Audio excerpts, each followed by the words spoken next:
Good morning, good morning, good morning, everybody. Lumberjack Landlord here. Super excited to be with you here on a Sunday, as we always are. Actually, I might need that sweatshirt later.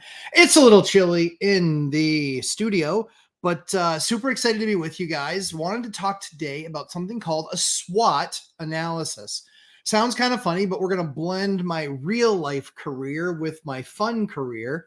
And so one of the things that I've done in my career, in being in software and information technology for about 26 years, yes, that long. One of the amazing things that I've done in those 26 years or been a part of is when organizations work to create something called a SWOT analysis. Really, what a SWOT analysis is, and for those of you who are in corporate America or in planning or executives at your company, guess what? SWOTs are part of pretty much every year of planning. What basically SWOT stands for is it stands for strengths, weaknesses, opportunities, and threats.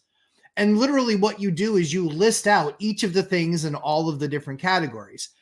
There's a reason why they usually lead with S, and that's your strengths. So that way you really understand, okay, what are the positions of strength we're dealing from? So as you look at your portfolio, as you look at your strategy in 2024, hopefully you've already done this, but maybe you haven't. You might call it something different, or maybe you haven't done it at all. But either way, let's go through it. So strengths. So as I look at my portfolio, and you guys know that I don't edit any of my videos, so I'm just going to list you through it. But as I look at my portfolio, what are the strengths of my portfolio? Strengths of my portfolio is solid cash flow with a seasoned amount of properties, right? I'm not brand new. I haven't just started this in the last 3 years or 5 years. Like we always tell you, the first 5 years suck. But what do I have? My strengths are I have a good size portfolio with a storied history of on-time rent payments with high occupancy rates. The other strengths that we look at the portfolio are there's a lot of equity in my portfolio. So even as banks might look at me as a borrower, they can say, well, sure, he has, and obviously these are fake numbers, but the percentages will be accurate. He has $1 million worth of property and he only has 450 to 500,000 bucks worth of debt on that property. So I have equity of about 50% throughout my portfolio, and that continues to pay down, but also for years, the equity has continued to go up. One of the things that you have to be cognizant of is that in a downturn, we are, I believe, going to hit a recession. And I think that we will see that sometime this year. And that's when the Fed is then going to jump in and I think start doing rate increase or rate decreases. I don't think that the Fed jumps in front of the moving train to drop rates just to keep Wall Street happy. So I think what's going to be interesting to watch is in my portfolio over the course of the next year, is my property going to go up or down? I think probably my property is going to go down a little bit. I just do. I think we're going to come off the highs. I'm not one of those, perpetual sunshine pump guys who thinks it's always going to go up. Nope. Market's correct. They do. It's factually how it works. Now, I think we're close to the top, if not at the top.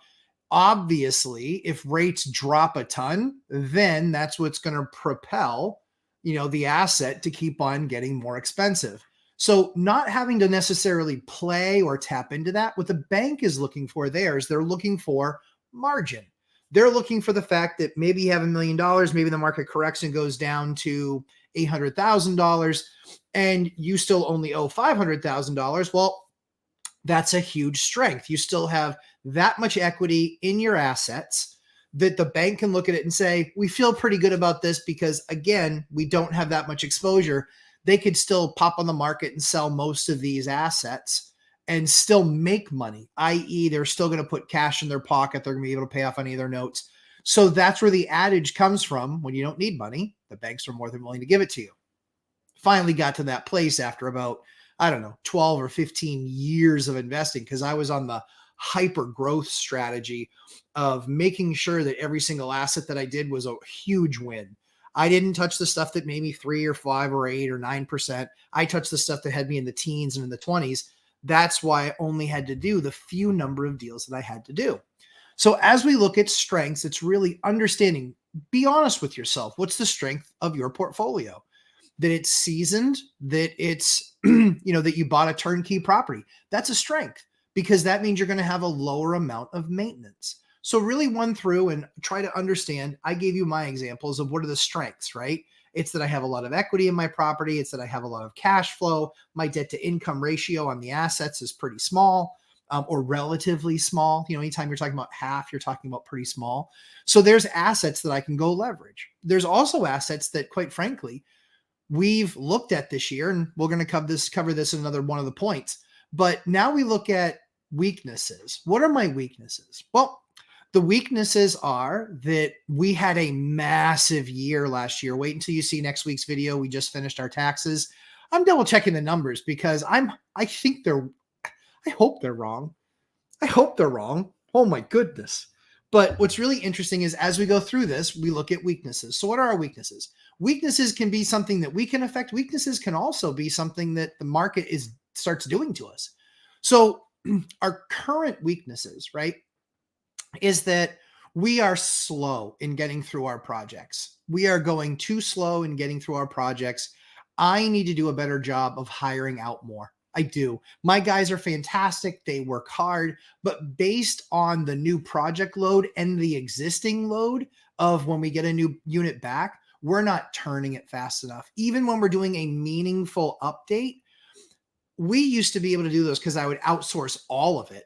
I was doing those in a couple of weeks. I need to get better at that again. I need to get back to that focus and not rely so much on my guys. My guys should be doing maintenance stuff. They shouldn't be doing project stuff. That is costing me money in the end. Not their fault. It's my fault because I'm running the organization. I have to take accountability for that. And there's a better way of doing it. I need to be putting that into making sure that I've done my part and set us up for success. And that means one thing and one thing only. It means lessening the amount of things that are on my guys' plates and making sure that they're focused only on maintenance issues and small proactive maintenance issues as opposed to project work and things like that they're having to do. Admittedly, I let our team do something and I said I was excited for them. I thought that they could do a great job. I think they've done an all right job and it's taken them absolutely effing forever. And again, not their fault. It's one of those things where I wanted to learn and see, and I should have made the call, hire fast, fire faster. That doesn't mean fire them from their job. That means fire them from the project and say, nope, we got to put you somewhere else because this is just a month of Sundays and I'm literally losing money on that project right now because I wanted to give guys a chance and wanted to see if they could do it. And then I didn't pull the plug fast enough. That's on me. So as we look at weaknesses, we really just try and understand what are the weaknesses of how we're running the business today? What are the weaknesses within the business? Mine is I'm not getting through our rehabs fast enough. So I'm losing more rent than I should be because we're not just hiring it out. And it's taking longer time. It's more on their plate. And so that's something that I'm going to adjust in 2024. In 2025, in 2024, when we look at strengths, weaknesses, now opportunities. What's the opportunity in 2025? I think the opportunity in 2024, excuse me. I keep on wanting to jump a year. It's only January of 2024. Relax. We still have 11 months left. So as I look at the opportunities in 2024, what I would focus on is as you look at your units, are they in a place where you have stabilized them or you're optimizing them, right? So what we look at is things like we look at acquisition, stabilization, and optimization. So as we have acquired the asset, now we're looking at stabilization of the asset, which means getting a good quality tenant in there that pays rent on time, and one that's reasonable in their time of repair requests. Obviously, we want to fix things quickly. The most important thing is communication. They communicate to you, X is broken. You communicate back to them, okay, let me reach out to the people that I would need to have that fixed. Then reach out to those people. And if you don't hear back from them the day that you reach out to them, follow up with them the next day. And you need to be following up with those guys and just getting a time on the calendar. That way you can go back to the person and say, after 48 hours, okay, I've got the person that's going to repair it. Here's when they're going to do it, etc. That's for non-emergency things. Emergency things, obviously, the time is of the essence. You got to get it done right then. So if that's a leak, if that's a clog, if that's a no heat call, P.S. By the way, you Northwesterners, how do you guys like freezing cold temperatures? Holy cow! My live feed was filled with people that were getting absolutely obliterated by frozen pipes. I'm telling you, weather shifts, and you can get your absolute kicked if you're not watching and don't know what you're doing when it comes to frozen pipes. It happens, and it happens in these cold snaps, and predictable weather, it's not a thing anymore. We have these things where we had minus 37 last year. It only happened for 36 hours, but guess what? That was a long enough time to freeze pipes. Thankfully for us, out of our 137 units at the time, we only had issues in 3 or 4 units. So that was really good. Now we've redressed those issues. We've made those repairs. We should be good now, hopefully. So if we get a snap like that, which I hope we don't get, but if we get a snap like that again, I think we'll actually have shining colors. But the freeze is real and was real. So sorry for you landlords out there on the West Coast. I know super serious stuff. That's why you watch somebody that lives in Siberia, because silliness like 9 degrees. Holy Toledo, 9 degrees. Come on. We average that in most times. But as we continue to look at opportunities, it is, you need to be looking at your cash and saying, do I buy another asset or do I optimize my asset? This is the type of market where you optimize your asset. Why? Why would I optimize my asset when I can go buy another one that creates me more cash flow? Here's my belief, and that is, we were able to grow as fast and as large as we did because we weren't constantly chasing all the repairs in poorly done buildings.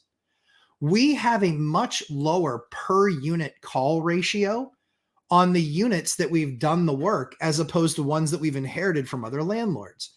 I see why they didn't want to expand. I see why they couldn't financially expand. I see why they had to sell the building. It was because they were improperly managing it. And so as we look at opportunities for 2024, the thing we can focus on is the best use of my capital buying another asset, maybe getting tight on money?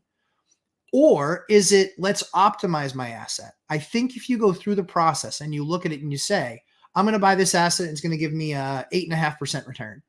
I bet on the asset that you have existing, if you did a rehab, if you did a kitchen, if you did a fill in the blank, if you did better insulation because you may be paying the heat. If you do those types of projects, do the math.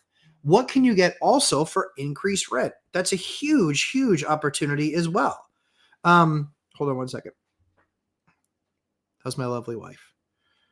Oh.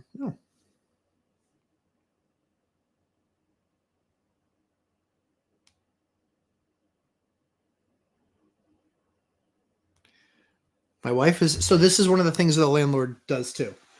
You don't get to go to every party in the world. There's a family party today. I can't go to the family party. I could, but not going to leave you guys.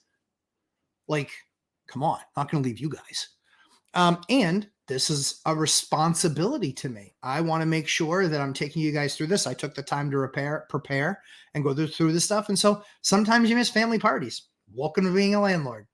When do you know you're a landlord? When you start missing events because you have other responsibilities. So again, finishing on the opportunities.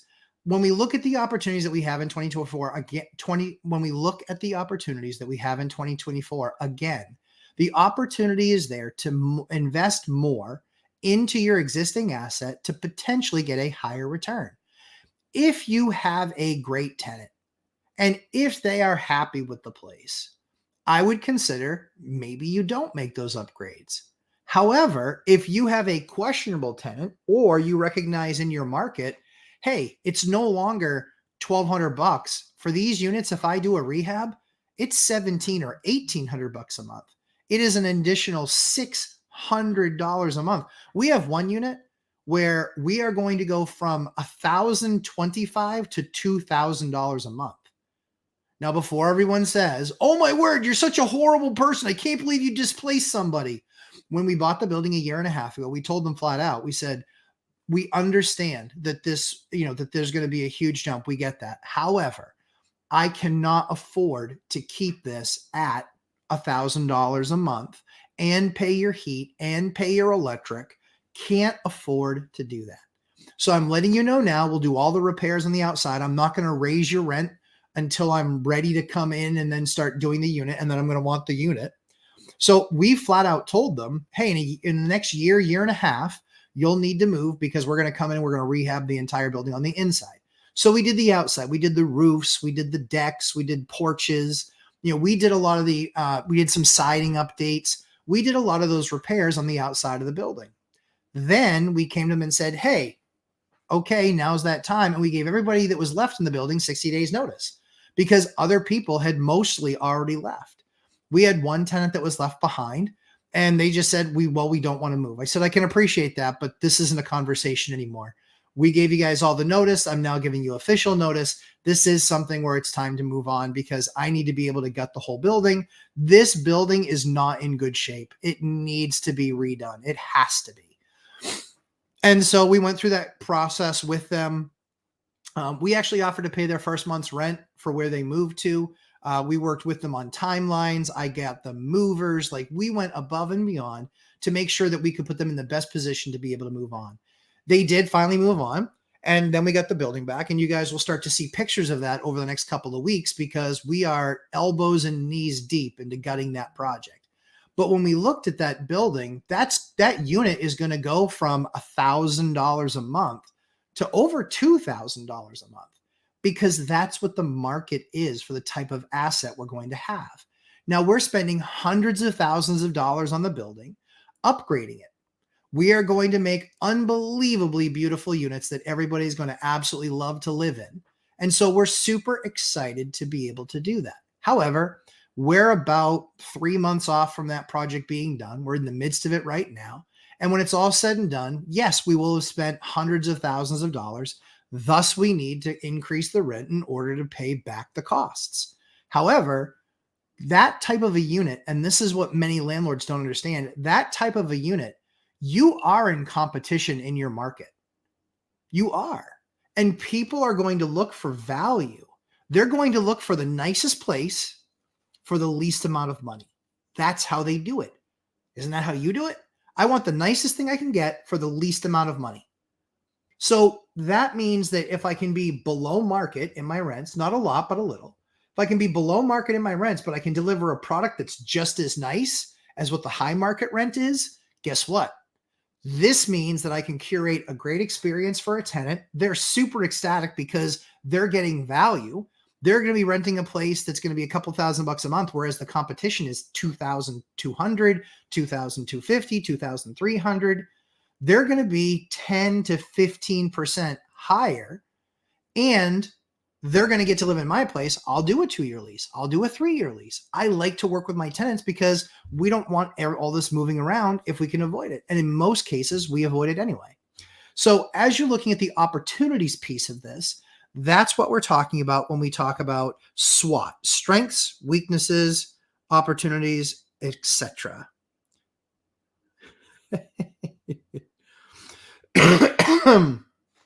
My wife and I have an ongoing joke when she can't find something. And so she's like, you must have them. I don't have them. I don't have your car keys. But she found them. And now I said, where'd you find them? Because now I want the answer. All right. So last item that we're going to cover today. Thank you, Laura Samaniego, for the super chat. I appreciate it. Oh, man. Hold on. Let me just take a drink here.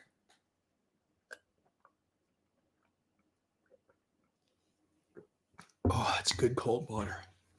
Yeah. No special water for me. Too early in the morning.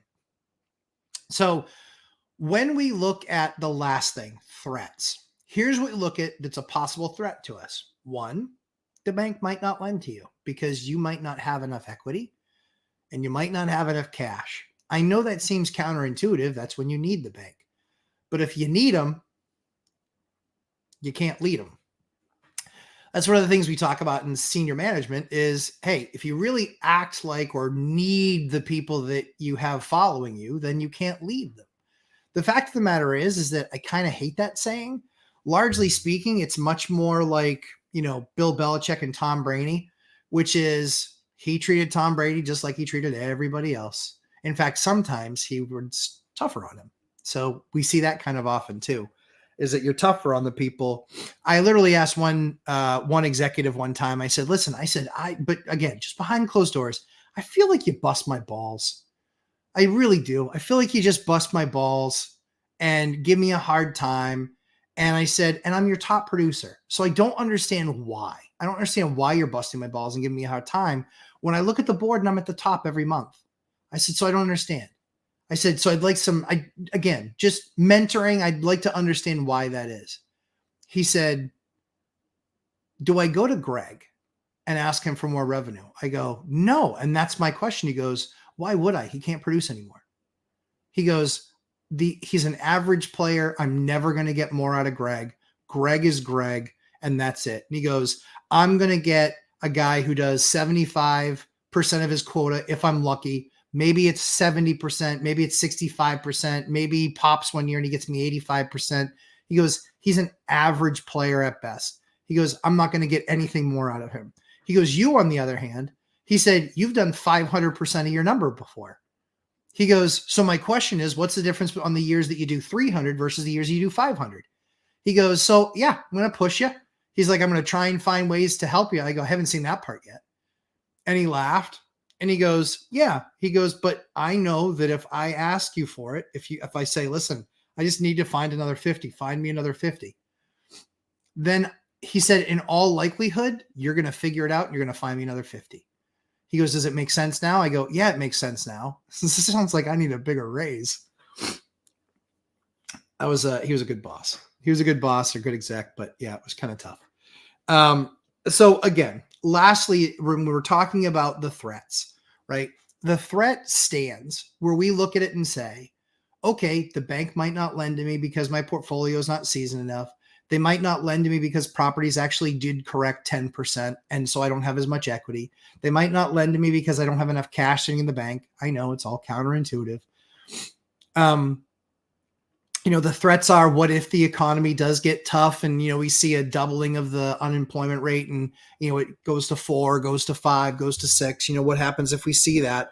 Are those renters or are those homeowners? What you have to do is just do your best assessment. Now, what are the things that you can do to mitigate those threats? Well, you put off projects. You do the things that you need to from a repair perspective, but you put off projects to create a bigger nest egg. You put off buying the next asset. Okay, that's reasonable. I can tell you, I almost went bankrupt 3 times. 3 times. It was all around the great financial crisis.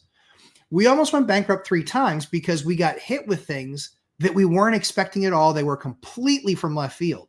One of them was a lead order. That one thing specifically almost caused my bankruptcy twice. Yep, twice. It was literally looking at it and going, we have $21,000 in bills and I have $6,000 worth of income. Houston, we have a problem. What are we going to do here? So thankfully, I was smart. The difference between GM and Ford in the Great Recession. GM had to get a bunch of government money. Why? Because they had a bloated balance sheet and they hadn't actually tapped any of the equity of any of their assets. What did Ford do? Brilliant, brilliant, brilliant. I don't like their vehicles as much as I like the Chevy stuff, but they were smarter in how they ran their business. They actually levered a bunch of the assets that they had that were cash producing assets and then had a massive nest egg to be able to pull from to take care of any shortcomings that they were going to have over those few years. That actually put Ford in a pretty stupendous position to be able to not have to get the government to help, not have to agree to all these crazy terms that the government placed. Hi, we're the government, we're here to help. That's the thing that actually helped save Ford from having to get these massive bailouts. You need to be putting yourself in exactly the same position. Put yourself in a position where you understand what the threats are to you and to your business and to your portfolio, better understand what those are, and then you can create the opportunities from those threats and say, those threats are now not gotten rid of, but at least they're much more heavily balanced against, i.e., yeah, if the bank doesn't lend to me, what do we do? Well, we should probably have a credit card that we have open. We should probably have a line of credit that we have open. We should probably have some of those. challenging thing that you have to remember is if it's with a bad institution or even an institution that doesn't really have the balance sheet to do it, here's what happens. Banks will shut down lines of credit before they'll shut down mortgages or anything else. And there's a reason why. When you go to get a line of credit and you get approved for $100,000, let's just say you get approved for 100 grand from a bank on a line of credit against one of your assets, or maybe it's just a line of credit on what's called a signature loan. Probably won't see a whole lot of those unless you have a pretty big net worth. So let's say you get this line of credit against this particular asset and it's $100,000 and you don't use it. What the bank has to do is they have to keep the reserves on their books as if you were going to pull that $100,000 tomorrow, right? So what does that do? If they have to keep the reserves on their books for the $100,000, but you're not paying them anything yet because you haven't pulled any money out, well, what does that do? That means that $100,000 is non-performing for that bank. If that $100,000 is non-performing for that bank, what are they going to do? They're going to look at it and go, we kind of could use that 100 grand to do another mortgage for somebody else. When they look at it and they look at their balance sheet, the most important thing that they do is that they have productive money. That's why HELOCs are the first things to get shut down by institutions, because they need that HELOC to be performing. Or they start putting fees in there and things like that and say, hey, so if you haven't pulled any money out, then there's going to be a fee. That can be a challenge. So what you do is you can get that HELOC, but just recognize when you need it most, it might disappear. That's what happened to me. I was doing a project. I had a bunch of people that were counting on money. I went and I wrote all the checks. And then literally I got a phone call. Hey, check's not good. I was like, yeah, no, check's not good. Whatever. Stop. That's just silly. They're like, dude, check the account. I checked the account. They froze my account. They froze my account. They think I wrote a bunch of fraudulent checks. Didn't. All those checks had the balance available in the account until a big bank shut off my HELOC and they sent me a letter. They didn't call me. They sent me a letter. I wrote all those checks on a Friday. I got a letter the following Wednesday saying, as of this date, which was a week prior, we've shut down literally the worst possible timing in the world. Ever had that happen to you as far as timing goes? So it absolutely flipped us upside down. What did I have to do? Oh my goodness. Oh my word. As soon as I found that out, I called all the other people on the project that I had just written checks to. Called them all. I said, hey, listen, that check, just so you know, is going to bounce. I have no idea why they shut my line off. I'm waiting for a call back from my account representative. They called me back and they said, well, the value of the asset that you have that HELOC on isn't actually, we believe that it's actually vastly reduced in value. And so we didn't want to be overextended. So we shut down your line. I was like, you couldn't have called? Like, I just wrote a bunch of checks on that. You guys saw that I was writing checks every couple of weeks out of that account for this project to get completed. So what did I have to do? Thankfully, the project was almost completed. I ended up having to finish it. But I had to start calling around and I had to find a way to get a $20,000 loan really quick in an economy when no one was lending money. I had to go private money. So I did. I went private money, found somebody private that would lend me the 20 grand and give me not very good terms. But beggars can't be choosers. So I had to do that. That was going to put us in bankruptcy very, very fast because I didn't have $20,000. I needed to get all those guys made right. And so the good news was I was able to fix the problem in about 3 or 4 days. Thank God. But still, the big bank didn't care about me. They didn't care about my HELOC. They didn't care about the position that put me in. They didn't care about notification. So just recognize when you go to tap on that thing, here's the bad news. You very well might not be able to. So I would encourage you guys, make sure you have an emergency fund. Make sure you have money stacked. Again, don't be so pushy and impatient that you have to do the next deal right away. You really want to put yourself in a position where you can still manage and maintain the properties and put yourself in a tenant's shoes where if something still goes wrong, that you can still address it quickly and make sure that you take care of the ones, you dance with the rungs who brung you, instead of looking at the future always and trying to find out who else out there might be better. So hopefully this little talk on SWOT analysis, strengths, weaknesses, opportunities, and threats, has helped you guys understand how I evaluate my portfolio, and quite frankly, how I think you should probably at least go through the exercise and take a look at yours. So as I always say, we try and create great content for you. That's why you show up and you hang out with the Lumberjack Landlord. So we'll see you guys in the next one. That being said, let's jump into some of what I am sure are amazing questions. You guys loaded me up here. I absolutely love it. And so we will roll through. And if I see something's too long of a topic, I'm going to punt on it, and then I'll go back to it if we have time. Whew, that was a lot. Luke Devine, you are first this time. Congratulations. Frank Contreras, good morning, sir. Chester, Wealth Building Journey, good to have you. Hyder, good morning. Good morning. Hyder, congratulations. I won't say why. I'll let you say, let the group know why if you choose to. There's no pressure. But if you choose to. Dion, my buddy, how you doing, pal? Just a few weeks. We're going to be hanging out in Vegas. I love it.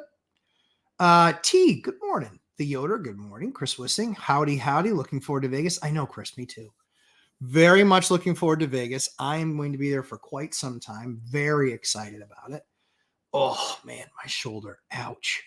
SWOT, internal strengths, weaknesses, external opportunities, and threats. Yes. Yep, that is a SWOT analysis. Ronald Zion, good morning, sir. Robert, good morning. Jesse, good morning. Ninja Vanish, good morning. Rob, you can do a whiteboard on how to do a SWOT. I could do a whiteboard on how to do a SWOT, but my lighting system here sucks. And so I would have to do a digital whiteboard, and we're not there yet. We will be there someday. We're just not there yet.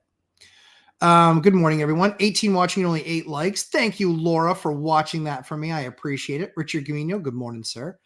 Pal Vang. Hey, Matt, I saw a short video you made. You were talking about if you start late at age 40 or 50, don't rush and to grow too fast. Can you elaborate more on what you mean, please? I certainly can, pal. Really, what I mean is don't rush and don't try and go too fast. Slow and steady wins the race. Slow is smooth and smooth is fast. The biggest mistake that people make, and it's a mistake that I made, and I wished I hadn't done it because, oh man, it took me out of the game for years. When I started acquiring assets, I acquired my first one, which was a house hack. I acquired my second one, which is a house hack. And then I acquired my third one, which was going to be a house hack. But then I went and I was like, oh my word, I've saved some money. I've put some money together. I need to speed this up. And so I bought that 3-family, and I bought another 3-family, and then I bought a single family that was on the water, on a lake. And so I bought those assets, and I tapped into equity that I had on my existing assets. And that was a huge mistake.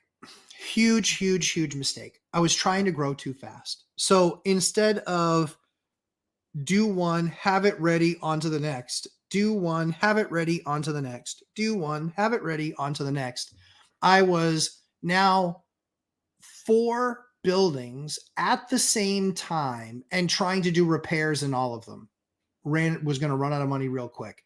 Then I turned my focus and I made some upgrades and updates to one of the 3 families, did one of the other 3 families, borrowed some money to do that stuff. And then it was payment hell. I had tons of payments, and then had some turnover in tenants. When I had that turnover in tenants, then I had to get the thing. And this was before you could list it online to market it. It was getting an ad in the newspaper, then answering those phone calls. And oh my word, it sucked. And so it created a really difficult time. Then we got hit with a lead order on one of the properties. A lead order, which basically says, and you guys will see this because I'm going to do a course on it because it's that important to you. It could save you tens of thousands of dollars, literally. Just like the Lumberjack Landlord course, the lead course can save you tens of thousands of dollars, and it is 100% avoidable. So as I looked at it and I'm sitting here looking at my portfolio, I get hit with a lead order. Guess what that says in the lead order? It literally says your tenants can stop paying you and you can't evict them. It also says that you have to move them to a place in the same area with the same amenities and pay their rent for them. Here's the bad part. You still have to pay their rent even if they stop paying you your rent.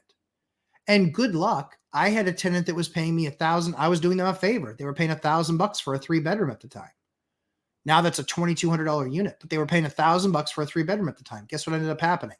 I had to place them somewhere else at $1,500 a month, and then they stopped paying me rent. I'm literally paying, and I couldn't evict them. By rule, I couldn't evict them. That's how nasty these let orders are. So I'll be covering that all in detail, not in a public square or public forum. But you can actually see it actually was $1,500 a month is what we were having to pay. And $1,000 a month is what they weren't paying me. And so when it was all said and done, they had done $44,000 worth of work, and my carry cost was around 20 or 30 grand. This latest one, $83,000 all in. $83,000 all in. Yep.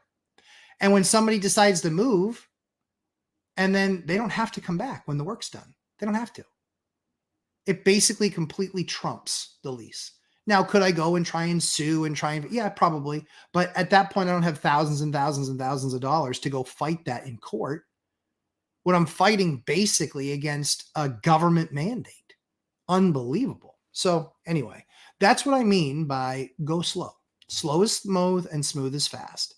So you get an asset. You get hopefully a value add asset, because value add assets make the most money. They just do. I've never seen a turnkey asset make anywhere near what a value add asset does. Value add means something that you have to add some value. You got to do some work to it. You got to change out the kitchen. You got to change out the bathroom. You got to change out the flooring. You got to repaint it. You got to do any list of number of things. Maybe you got to update some of the electrical stuff. Maybe you have to update some of the plumbing stuff. But you need to make it value add, because that's going to be your bigger return. That means that you're going to need some capital to make the place the best experience it can be for a new tenant. It means you're going to have to invest some money to get it there where you can actually do that. Oh, hold on one quick second. Let's see.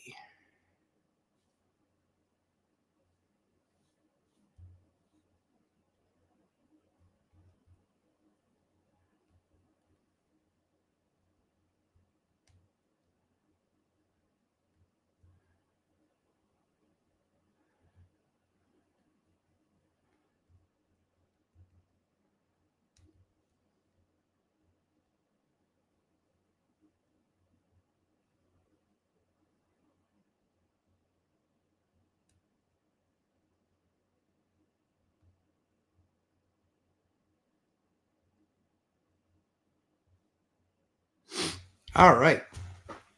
So that's what I mean by that. Hopefully that's helpful to you. Josh Coster, morning all. Good morning, Josh. REI Stoners, made it. Good to have you, Mr. and Mrs. Landlord.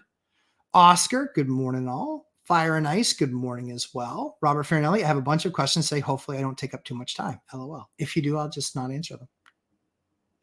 Want to make sure everybody gets their questions in, but that's okay. I need to finish projects sooner. Also, it drug out 8 months last upgrade. Yeah, Keith, that's exactly right. You know, I'm just going to use you as an example here because you said it. That's the problem. That's the problem, right? An 8-month upgrade? Hot damn. I'm going to post one where a good friend of mine reaches out to me and says, hey, listen, could you use a little help on this? I was like, absolutely. Wasn't asking for my labor, was more asking for procedural expertise, what things he should upgrade, what things he shouldn't upgrade. If we didn't grow up together and we didn't play ball together, I would have told him just buy my course. He's a good friend of mine. He's great family. Absolutely love the guy to death. And so I said, okay, here's what you do. So I said, send me a bunch of pictures. Send me a bunch of pictures. I went through it and I said, here are the 5 or 6 things that you need to do. I said, as you do them, take pictures. So I have a full accounting of everything that they did in that project. It came out absolutely beautiful. And I couldn't be more excited for his daughter who's moving into that unit. So congratulations to her. Fantastic family. So excited with the amazing work that I got to see there and be a part of it. But yeah, Keith, to that point, that's the issue. You gotta speed up the time frame. Michelle Meyer, good morning. Good morning, Michelle, to you. Congratulations. She finally sold one of the assets she'd been looking to get rid of. Good for you. That was a long battle. She had it under contract. I know at least once, maybe even a couple times. They fell apart. So congratulations, Michelle. That's hard. I know it even happens to me and I hate it when it happens to me, but congratulations to you. I was so excited. Guys, I love getting your emails when you say that you finally bought something. We had 3 students this week buy something. 3 just this week. And honestly, it's just that's awesome because I haven't bought anything in like like maybe 2 months. But I didn't buy a ton last year. I think I bought 3 or 4. I didn't buy a ton of stuff last year. And so I love hearing when you guys are doing that work and you see that result. I love hearing that. So congratulations, Michelle. The Yoder, great topic this morning. I just took care of one of my weaknesses this morning. I signed a contract this morning to have a porch torn down and rebuild in April. Love that. Love that. That can be a threat, right? If we don't take care of something that needs to be done on the property, it can be a threat. What happens if it collapses? What happens if somebody's foot goes through a floorboard? What happens? This is the thing that you need to be doing in your business. Yes, it's important to have insurance and have good insurance, but what's just as important is that you are honest about the asset and that you're honest about your property. And then if you have something that's delayed or deferred maintenance, you really need to make sure to shore it up. You have to do that. You have to do that. It's our job. It's understanding if you don't know something, right? Or if you're traveling at a distance. But you should be in the area that you're investing in. You should be there at least a few times a year. You have to be. You have to be. The liability that you can have, even if you have a great PM, do you think the PM wants to constantly call you and talk to you and say, yeah, we need another repair. Yep, got another repair. Yeah, we really need to tear this thing down. You are expecting them to treat your business like it's theirs. That's not how it works. You need to be at one of your assets. You need to be at your assets at least a couple times a year. It's absolutely critical. Fire and Ice. My DH insists on doing 99% of the work himself, and now we will be at 11 doors. Congratulations. They are all gut rehab, so we have we just have acquired 6 more doors. Takes a year for each project. Yeah, so doing it on your own, I totally get that. I completely understand it. One of the things that you should at least look at doing is parts of the project, right? So as an example, electrical. You can work with electricians a lot of times if you say, hey, I want to pay you for a couple of hours to come out and tell me exactly how I should kind of set this up and do this. And then I'll pay you to come back and actually basically say, yeah, it was done correctly, or no, you need to change this, this, and this.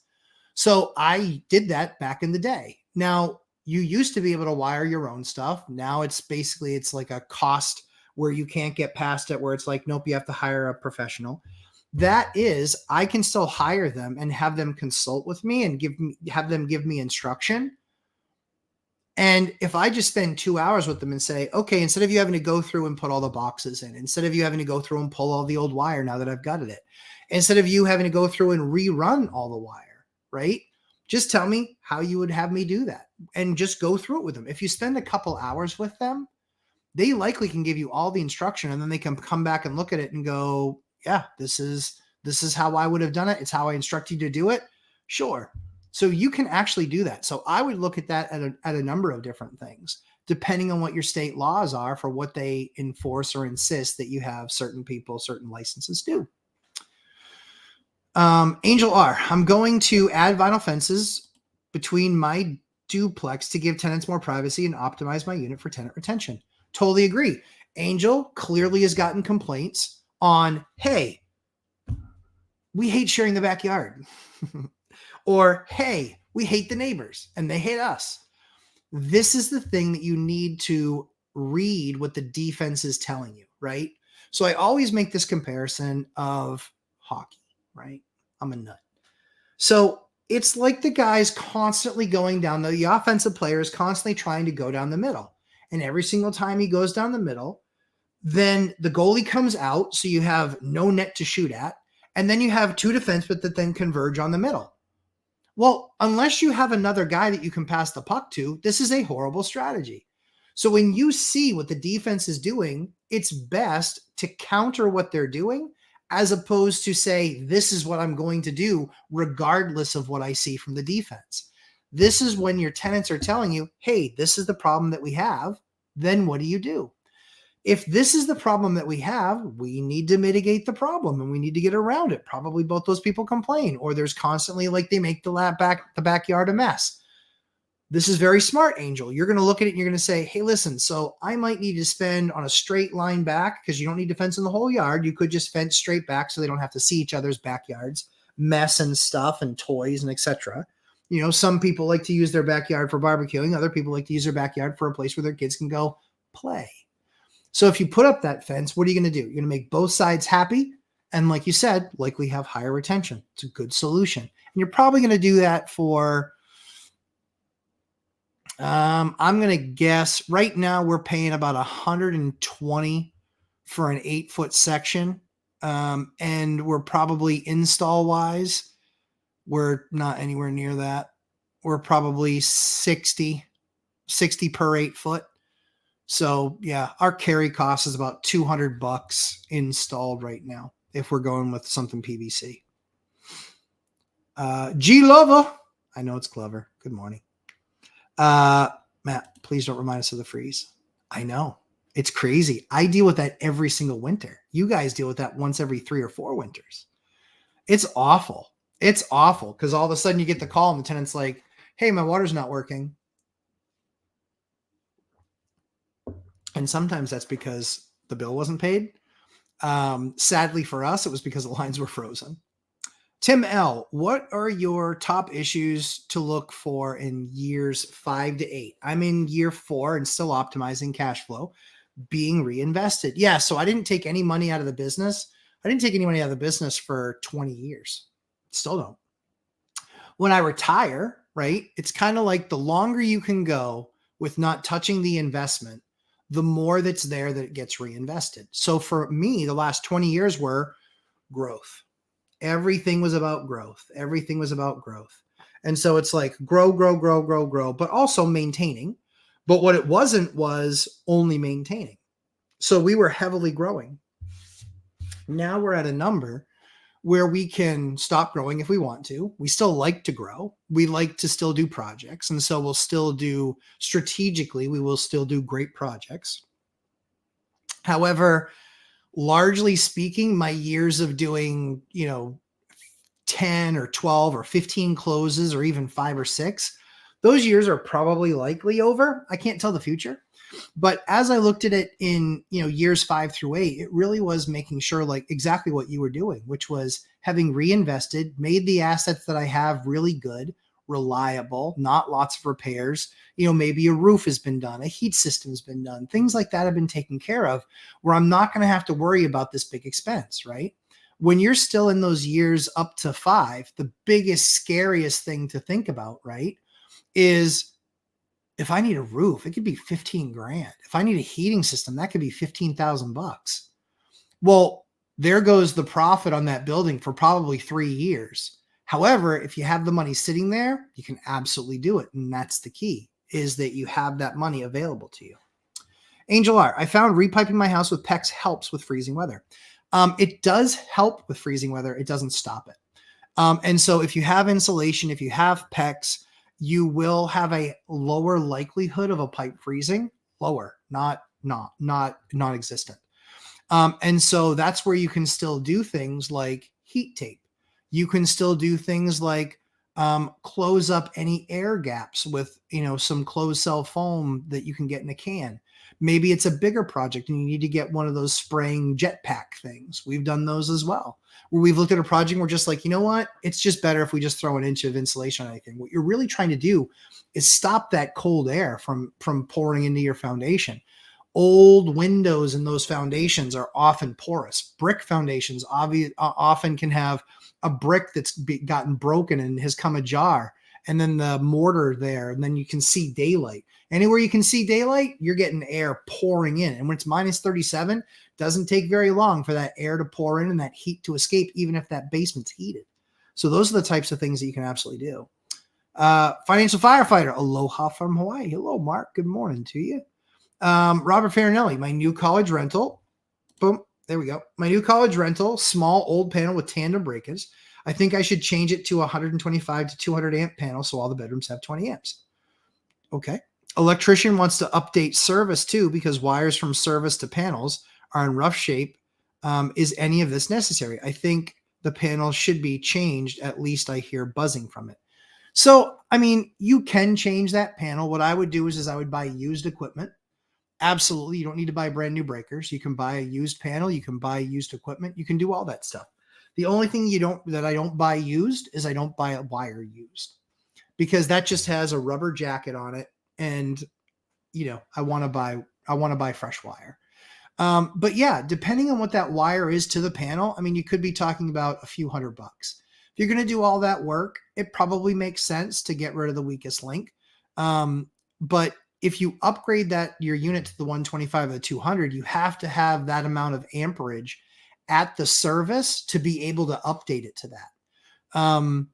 But yeah, that's what I would probably look at. Key, good morning, good sir. Angel R. Thanks for doing this, Matt. Oh, my pleasure. Angel, I really appreciate that. All right, fairly. Next to the ceiling in that college rental, I poked a small hole. There is 5/8 drywall, but then there is an inch gap before I hit plywood. Okay. It's like they covered the whole, probably old plastering ceiling with plywood. Yep. Added strapping and put 5/8 drywall. Soundproofing wise, should I leave this or do some more investigating? I wouldn't do any more investigating. I would get students in there and see what the experience is. See if they're always complaining about noise. See if they're complaining about whatever. So I wouldn't be proactive in fixing that, because who knows how long it's been like that and how many years it's been completely fine. And you might be fixing something that aesthetically or experientially you feel is a problem, but it isn't actually a problem. Can you tell Robertson engineer? I get it. You want it perfect. I get it. I love to buy houses from engineers because they're completely over the top and they fix everything, even stuff that's not an issue. The problem is that they have trouble making money doing this. You can curate an amazing experience for your tenant and not have to also spend a bunch of money on unneeded repairs. There might be some feature that they're like, man, if I could have that, if I could have a dishwasher, holy cow, that'd be way better than blah, blah, blah with the ceiling, right? And that's what we like to do. We like to do things that are experiential for our tenants, where it's like, wow, typically an apartment this size and this type of a neighborhood doesn't have a dishwasher. It doesn't have a tiled shower surround. It doesn't have, brand new floors throughout. It doesn't have a brand new toilet. It doesn't have a high-end vanity. It doesn't have da da da da da da da. So that's the cool thing. When you can do things like that put you in an awesome position to curate an amazing experience for your tenant.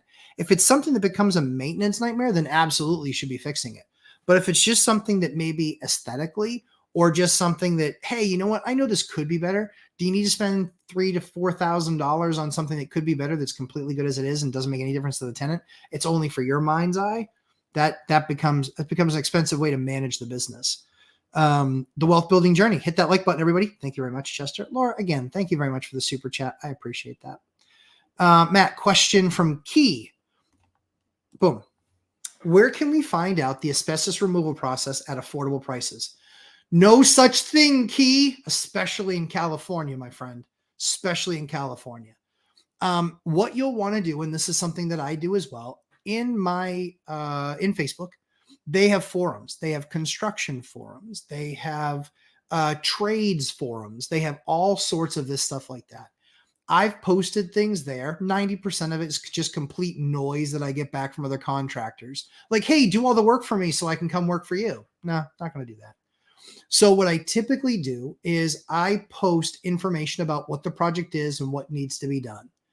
And then say, I will be having a date on X date to have everybody that wants to participate come and take a look at the job. And if you want to look at the job, would love to set up a time where you can come out and look at the job, and then we'll be taking bids. The thing with asbestos is that because it is, it's legit. It's a big issue, right? You need to have zero pressure rooms. You need to have plastic everywhere. You need to have full-on Tyvek with respirators. You need to have all this stuff. You have to have licensing to do asbestos. So make sure they're licensed. Make sure they have insurance. Also talk to at least one of their customers and maybe even go try and see the job if they're close enough by. Um, and then just look at, essentially with all of that, they have to bag and tag every single thing that they take out of there. They have to tag it and say, here's what the property it is from. And then they have to pay to dispose of it in a special landfill meant for asbestos. Whereas how that compares to lead, you'll have to watch the video in my course, because worlds apart as far as how you handle um, the property, or how you handle the material from that job that you do. But Dion always says you can't drink all day if you don't start early. That's true. Dion does always say that. Excuse me. Laura Samaniego, Matt, amazing topic. This is gold information. Oh, now you get on the screen. You answered my questions before I asked the questions. Even better. It's because, Laura, we're doing the same thing. I'm no different than every other investor out there. Truthfully, I don't feel like I'm any different. More properties? Yeah. More cash flow? Sure. The obvious differences. But how you evaluate properties, how you evaluate your portfolio, how you manage those assets. When I talk to property managers, I want to hear them talking about asset management. I don't want to hear them talking about property management, because property management is a component of the asset management, right? I don't want lawsuits. I don't want insurance claims. That is not the property management side of things. That is the asset management side of things. I want my person to have a mind like that, where they are managing my asset. Because why did I buy this thing? I bought this thing because I want it to be a cash flowing asset. So it throws off cash. I continue to get the benefits of that cash, but I also need to make sure that I'm curating an experience for a tenant. That's the most important thing in this process, is that you're trying to curate an experience for a tenant so they have a nice place to live, a nice place to come home to, one that they're not constantly having to reach out to you and get X, Y, or Z fixed. You don't want that. They don't want that either. So when you fix things, do it right, do it well, recognize that, yeah, this is why the first 5 years suck. This is why the first 5 years you don't make a whole lot of money, like real money. What you're doing is you're getting your assets up and going, and then you start to create enough cash flow where you can then start doing projects out of cash flow. That's where for us, it was like we kind of capped out at having, $50,000 sitting there that we could tap into, because we knew if we had to do a roof as an emergency, boom. If we had to do this as an emergency, boom. Well, now we just do it out of cash flow. That way we can see the spikes. This is how much you earned. This is how much you spent. This is how much you earned. This is how much you spent. That's what we did a lot of last year. We spent way more money than we brought in. And that's what I'm going to share with you guys next week, because it made me pukey. Michelle Meyer, anyone in the Jacksonville market that would want to share their experience? Great question. That's what we do here. We network. Love that. Thank you, Michelle, for doing that. Luke Devine, Mr. Lumber. You can just call me that. When you use hard money, when using a hard money lender and refinancing out of debt, how is it possible to get bank debt? Will someone who does not qualify for traditional lending have an issue with this? No, not always. And here's why. The problem that you're having is you're probably going and trying to get residential debt from like a Rocket Mortgage. No, wrong person. Sometimes it might even be from an amazing company like U Mortgage with Matt the Mortgage Guy. Matt the Mortgage Guy is awesome. I've done a number of collabs with him. I think he's fantastic. I send people there that kind of fit that cookie cutter, but when I look at that type of an asset where I might not naturally qualify, what I'm looking for is I'm probably looking for a commercial. I'm looking for a bank, but I'm looking to work on the commercial side. You guys have heard me say it for years. Look at those small local community banks that are in the community, of the community, and for the community. That's who we're looking for. Excuse me. That's who we're looking for. Too much water. When we are assessing the banks, or when we are assessing trying to get debt, the most important thing that we can do is understand who we should be getting that debt from. When you do this, and you do this with small local banks that are in the community, of the community, and for the community, guess what? Their funding is meant to fund initiatives in that area and support the investors of that area. So the reason I use these small banks, $1 to $2 billion assets under management, is because their exact charter is to work with me. Their exact charter, I am their customer profile. I am the person that they want to work with. Now, what do they have to do? They have to, A, be in alignment with you and what you're trying to do in the market. They have to be in alignment with the types of projects that you're going to do, right? But the next thing that they need is, I need this person to financially qualify. Well, on the commercial side, they don't spend a whole lot of time on your W-2. What they're looking at is they're looking at the whole entire income stream. They're looking at everything. So you might have a conversation with them and you might say, so, I have this for a W-2, or I have this much money that I make here doing this. They're more likely to look at external parts or external revenue streams and actually count that towards the property, as opposed to on the resi side, you don't do a whole lot of that. The other thing too is you have to have multiple people that do the same things, because that bank might not want debt right now. They might not want to do deals right now. They might want to do deals that are only extremely advantageous in their behavior. I talked to one bank and they said, yeah, we would be probably about 8.5. It's like 8.5. What were you 30 days ago when weights were nuts? Like, we were 9.5. Okay, what are they doing? They are putting a massive pricing premium on any deal that they do. So, Luke, I have the utmost confidence that you can get traditional lending, but why do we shop so hard to find a house or an asset to buy and don't shop just as hard when we're trying to find the banker to do a deal with? I like to create deal sheets. And a deal sheet basically says, here's what I'm buying, here's what the income is, here's what the expenses are, here's what I've done to the property if it's a refinance. I take them right through that process. I just did a deal on a place that I just pulled 250 grand out of. Now, I pulled that 250 grand out at, I think, 7%. Didn't matter. That $250,000, I would be buying another asset at 7% anyway. So who cares? More importantly, the rents on that asset more than support that additional $250,000 in debt. Now that building has probably about $400K in debt. It's worth about $600,000.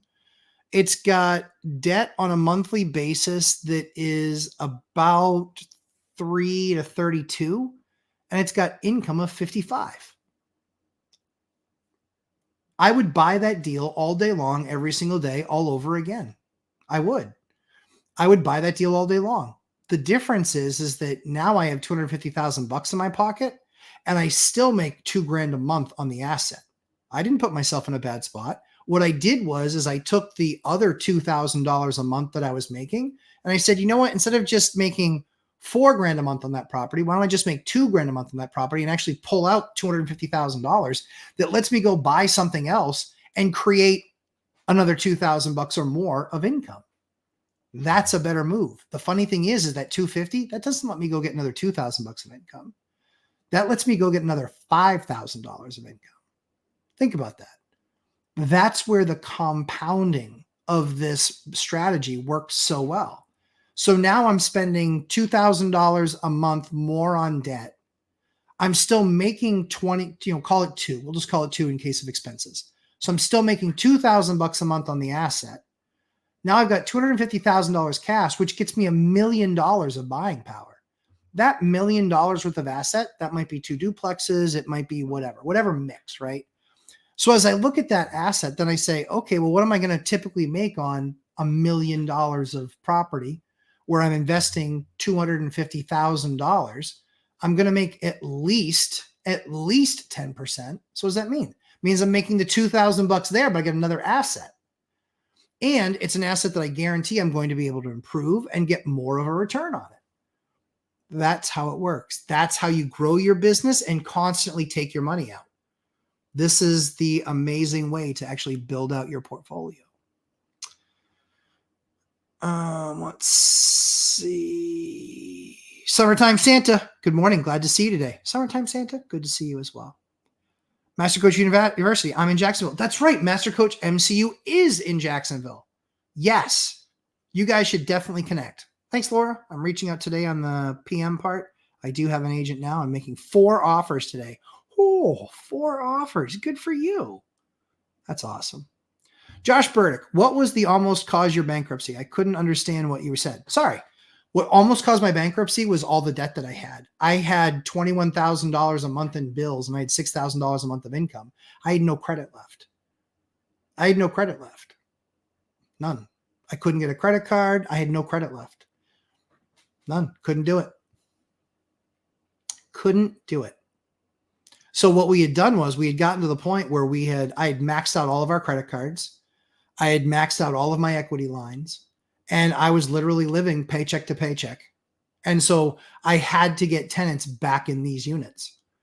So I've felt the fire. I have felt the fire. And the reason why, as I said, almost went bankrupt is because, yeah, you have to go through default and foreclosure and all that other stuff, but do the math. Every month, the problem doesn't get better. It gets worse. $21,000 of liabilities and $5,000 or $6,000 of income. Guess what happens the next month? $6,000 of income and $21,000 of liability. Guess what happens the next month? $21,000 of liabilities and 6 months worth, $6,000 worth of income. So when you compound that, you've got $18,000 over 3 months against $63,000 worth of issues. That continues to get worse, right? And so that's what can tip people over the scales to going bankrupt, is because they don't have cash, they don't have access to cash. Even when a hard money lender looks at it, hard money isn't stupid. Hard money's smart. Hard money looks at it and goes, yeah, we'll give you money, but it's going to be at 15 points.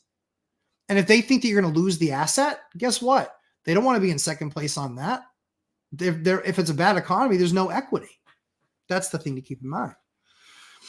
Robert Fernelli, another ceiling. Okay. I drilled a small hole and found a 5/8 over half-inch, no insulation. Because of the 2 layers, I felt like it shouldn't tear it down. Just blow something in, 11 by 12 room. You can do that. As a bonus, 3 feet from the outside wall, there is loose pack blown fiberglass in the ceiling. Because the existing drywall and more blown insulation, I should be close to STC 35. Well, there you go. Or at least so that's a sound rating. But it could be, you might have at least R21 in there, which is a lot. Fire and Ice, great topic. Thank you. I have a HELOC open right now and I'm closing on a cash 4-plex. I could deplete my cash reserves or use a bit of this HELOC. I mean, that's what it's there for, right? That's what you're using it for. So I don't give people guidance on that stuff because I don't know I don't know all your finances. I'm not an accountant, I'm not a CPA. And even if I know the math, I don't know all of the numbers and all the contributing factors and how you feel about certain situations. So it's impossible to give people guidance and say, this is what you should do. However, you were smart enough to go get a HELOC. You said, hey, if I want to do this, I have my own cash, but why not take it out of the HELOC and just recognize that that's going to be debt that I have to service? It's a good thing. It's a good thing to understand and be in a position to be able to do that. Then you just have to run the math and say, what does this make the numbers? And then quite frankly, then you might be able to refi out of the asset, pay off the HELOC.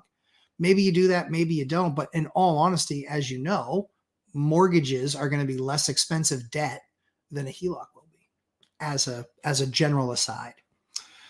What are your thoughts on wholesaling to start learning cold calling and negotiating? Absolutely. You can do it. Josh Coster. So you can absolutely do it. I think the challenge is that it's not a part-time thing. It's really hard. The good ones make it really easy. That's how it works. I can tell you that most wholesalers I know spend $20,000 to $30,000 a month on postcards and letters. They spend tons of money getting that noise out there. They do. And then buying lists and calling on them, et cetera, et cetera, et cetera. What I would say about wholesaling is, sure, you can do it. Just make sure you know all the rules of what your state requires. Many, states don't require that you have a license to do it. Wholesaling to a certain degree is the Wild West. And so that can be the challenge. is that you're competing against, the good, the bad, and the ugly. So you can do it, no doubt. Smart. I know you're smart. You're an alumnus of the Lumberjack Landlord course. But yeah, you can do wholesaling.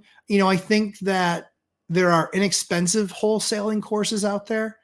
I'd have to look it up, but there was one guy that I was going to do a collab with, and he does wholesaling. The other thing that you can do too is that if that's a means of making money and then trying to find a deal, you're better off reaching out to a bunch of wholesalers and contacting them and having conversations with them and have them try and find you a deal and then understand, hey, how'd you find this deal? Hey, this. It's another skill. So it's certainly something that can be learned. But just like real estate agents, a lot of wholesalers don't make any money. It happens. James Walsh, can you talk about your mindset about growth? Middle of a 6-unit rehab and another 8-unit deal came my partner's way. Scaling this fast seems overwhelming. We have big goals, but still nervous. Yeah, I get it. I mean, the challenge that you have is it comes down to your debt. What's your debt? What's the workload? How much cash do you have to be getting these projects done? Don't get over your skis. I buy properties from people that get over their skis, right? That's what I do. I've bought stuff mid-rehab. I've bought stuff after it was gutted. I've bought stuff after people were like, crap, can't finish, because a bank wouldn't give them any more money because of a number of different reasons, because the market shifted and now that asset's not worth the same. And so they can't put the money in there. So I would encourage you. I think that's the toughest part. I definitely think that's the toughest part, is gauging how fast you want to grow. When you have a partner, obviously it depends on what financial position they're in. If it's a matter of just, it's a lot going on all at once, well, yeah, that's fine. If it's a matter of, hey, if we do this, we don't have another plug nickel to our name. We have no idea, how fast we're going to finish these. Hopefully we'll bring them to market. But what happens if we have another 2-month delay? Do we have enough runway to get these deals done? What you have to look at is you have to look at things like that, like factually, as opposed to, I just feel really busy and it's a lot going on. Big goals are great, but your best is a reasonable and attainable goal that you even see the path to get there. It's nice to dream big, but it's far more important to dream done.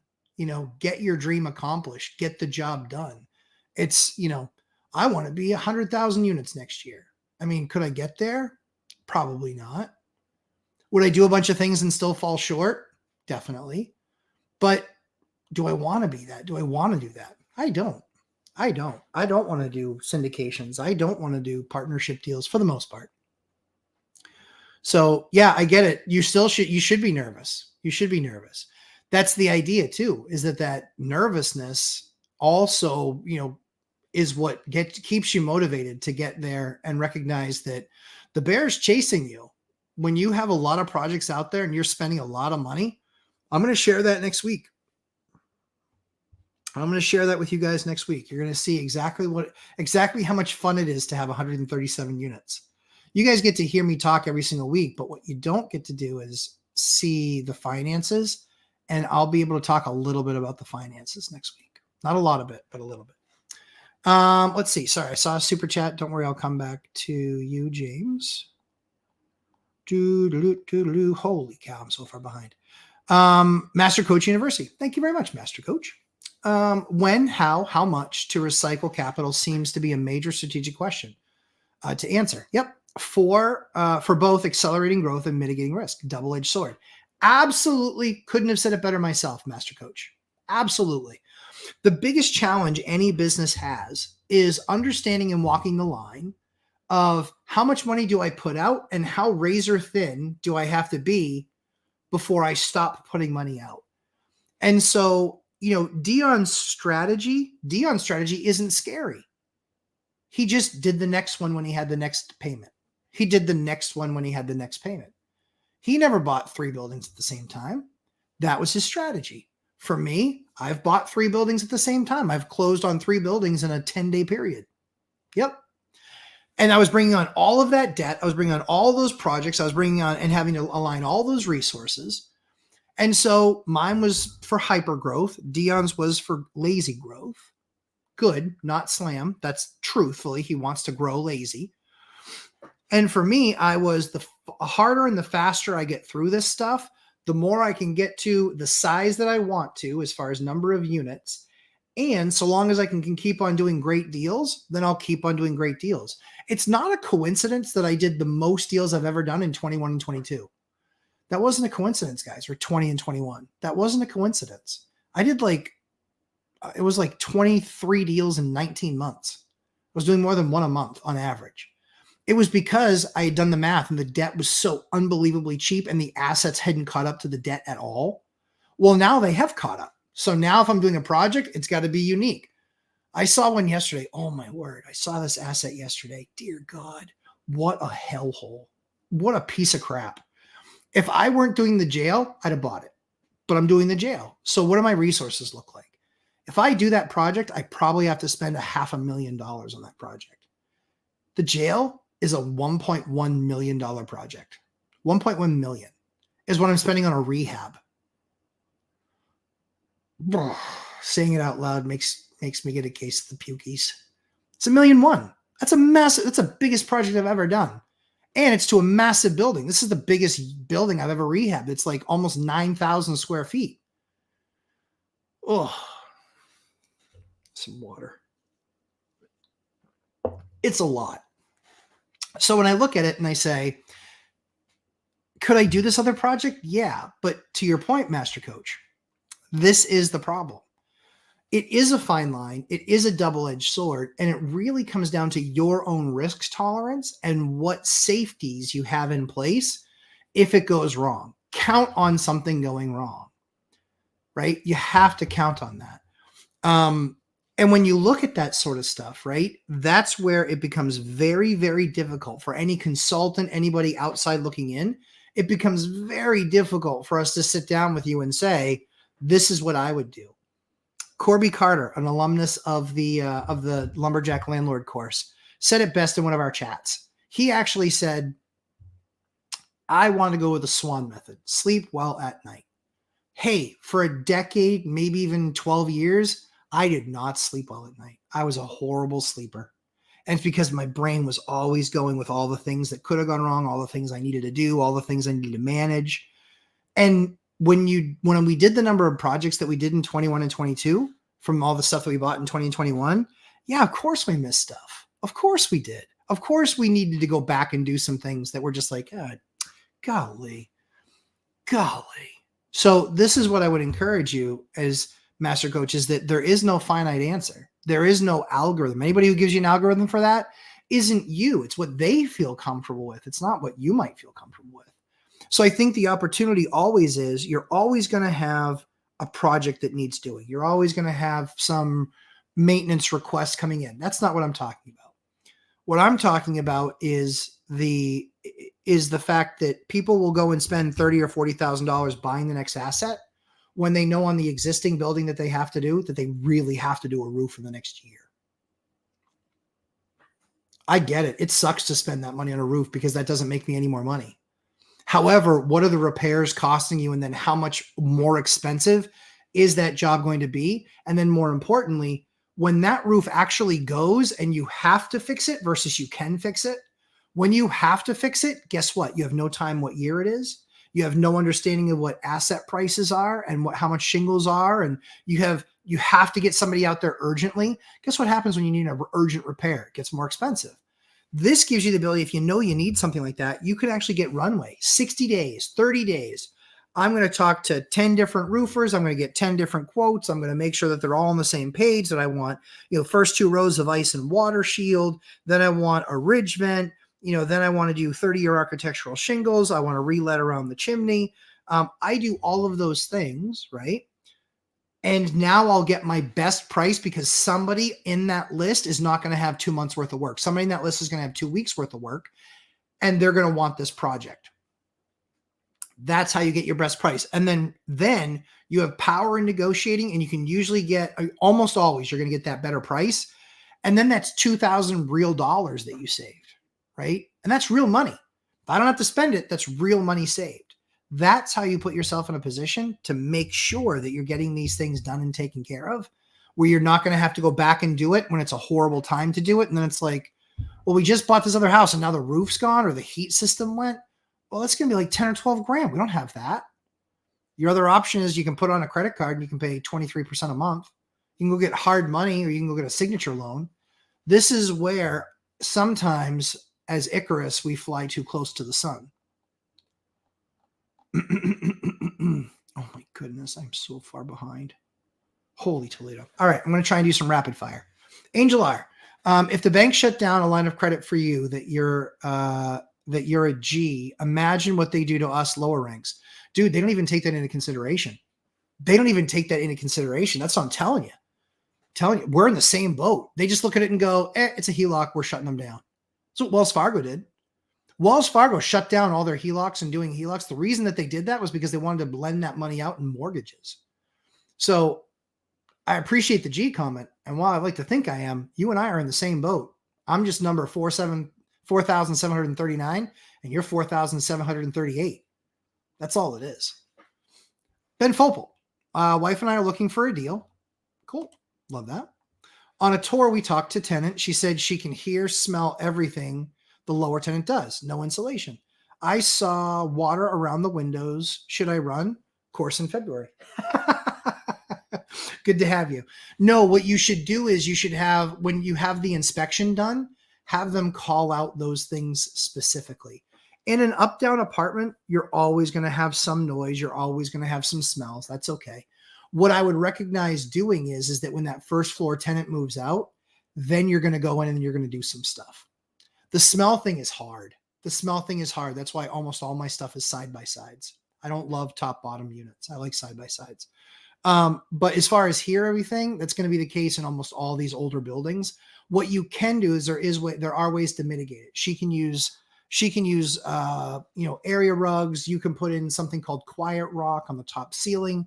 There's things that you can do to get around that for sure. Yep, for sure.